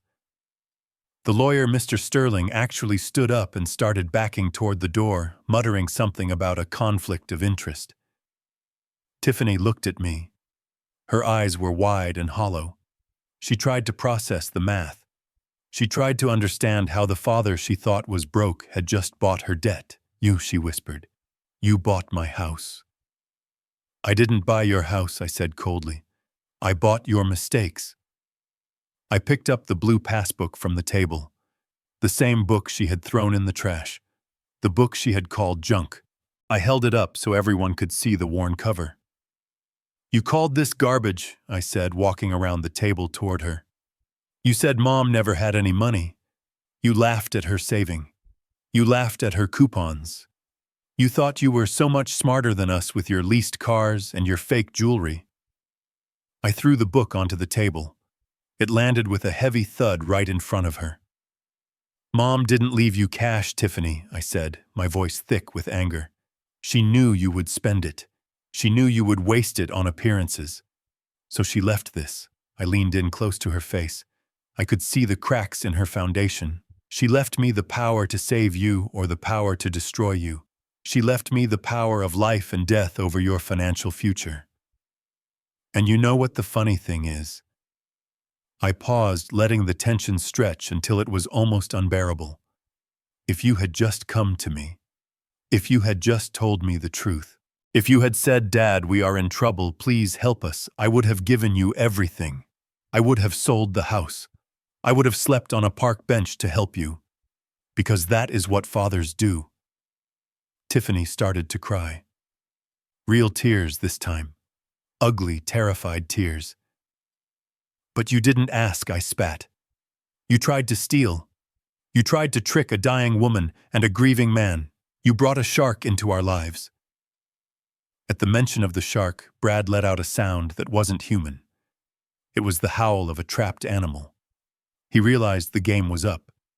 He realized that if I owned the house, I wasn't going to sell it to pay off Tony. He realized Friday had arrived and he had nothing. You old bastard. Brad screamed. He lunged. He didn't think. He didn't calculate. He just reacted out of pure primal fear. He grabbed a steak knife from the buffet table and charged at me. His eyes were wild, bulging with panic. He was going to kill me right there in front of 20 witnesses just to stop the truth from happening. Lucas, look out. Henderson shouted. I didn't move. I didn't flinch. I had spent my life dodging swinging beams and falling debris. I saw him coming a mile away. But I didn't have to fight him. The two police officers moved with a speed that blurred the air. Before Brad could get within 5 feet of me, he was tackled. One officer hit him high, the other hit him low. They slammed him into the wall, the same wall I had hit with the cane. The drywall cracked under the impact. Brad went down hard. The knife skittered across the floor, spinning under the table. Get off me, Brad screamed, kicking and thrashing. I need the money. You don't understand. He is going to cut me. He is going to kill me. Stop resisting. The officer shouted, driving his knee into Brad's back. Hands behind your head, now. I watched as they cuffed him. The metal clicked shut with a sound of finality. Brad lay there, cheek pressed against the floor, sobbing into the carpet. He looked pathetic. He looked like exactly what he was, a small man who had tried to cast a big shadow. Tiffany stood frozen, watching her husband be arrested. She looked at Brad. Then she looked at the deed on the table. Then she looked at me. The reality crashed down on her. She wasn't getting my house. She wasn't getting the money. And she had just lost her own home. She had nowhere to go. She had no money. She had no husband. She tried to speak, but no words came out. Her legs gave way. She collapsed, not in a faint, but in a slow, crumbling surrender. She sank to the floor in her red silk dress, burying her face in her hands. The guests were silent. Some were already sneaking out the back door, terrified of being associated with this disaster. I looked down at my daughter. I felt a twinge of pity, but I crushed it. I crushed it with the memory of her locking me in my room. I crushed it with this memory of her throwing her mother's legacy in the trash. I turned to Henderson. Evict them, I said. My voice was quiet now, but it carried. Start the proceedings tomorrow morning. I want them out of Maple Drive in 30 days. And tell the bank to seize the cars. Dad. Tiffany wailed, looking up at me, her makeup running down her face in black streaks. Please. Please don't. Where will we go? I don't know, I said, turning my back on her. I walked to the window and looked out at the night. The streetlights were on. My truck was in the driveway where it belonged. That is not my problem anymore, I said. You wanted independence, Tiffany. You wanted to be a big shot. I looked back at her one last time. Well, now you are free. You have nothing. So you are free to start over. And this time, try building something with your own hands instead of tearing down mine. I signaled the officers to take Brad away. As they dragged him out, screaming threats and pleas, I picked up the passbook and put it back in my pocket next to my heart. The party was over. The guests were fleeing, and the house was finally mine again. The room was quieter without Brad screaming, but the silence was heavier. Tiffany remained on the floor in her red silk dress, looking like a spilled glass of wine on my hardwood floor. She was staring at the empty doorway, where her husband had just been dragged out in handcuffs, but she did not look heartbroken. She looked calculating. She was already trying to figure out how to spin this, how to play the victim, how to survive. She looked up at me and I saw the gears turning behind her, tear-filled eyes. "Daddy," she whimpered, trying to make her voice sound like the little girl I used to carry on my shoulders. "You cannot let them take me too." I did not know about the loan shark. I did not know Brad was going to attack you. I was just trying to help you. I was trying to save the house. I looked down at her. For 40 years I had melted whenever she cried. I had given her extra allowance. I had paid for the car she wrecked. I had paid for the wedding to the man who just tried to stab me. But tonight, my heart was not melting. It had hardened into the same concrete I used to pour on the interstate. Mr. Henderson stepped forward. He did not look at Tiffany. He looked at the 2 remaining officers who were standing by the door waiting for instructions. "Officers," Henderson said, his voice crisp and professional.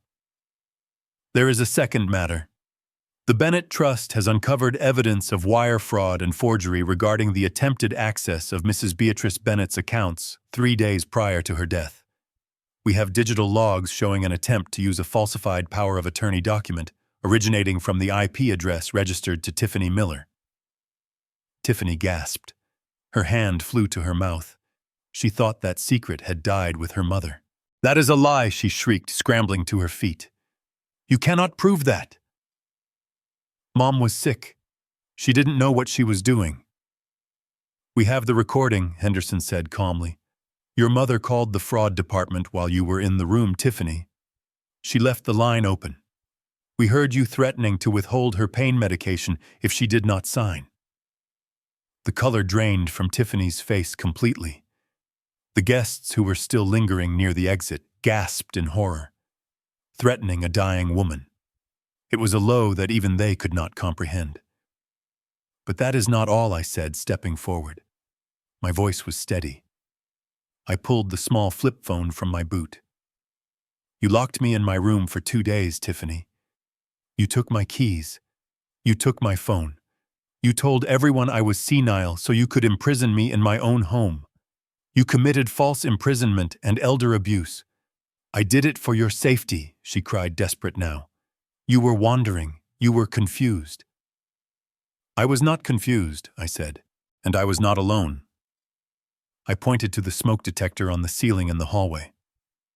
"I installed that yesterday while you were sleeping," I lied. "It is not a smoke detector. It is a camera. It recorded everything. It recorded you locking the door. It recorded you pouring my soup down the drain because you were too lazy to feed me. It recorded you and Brad conspiring to sell my house to pay off a criminal. It was a bluff.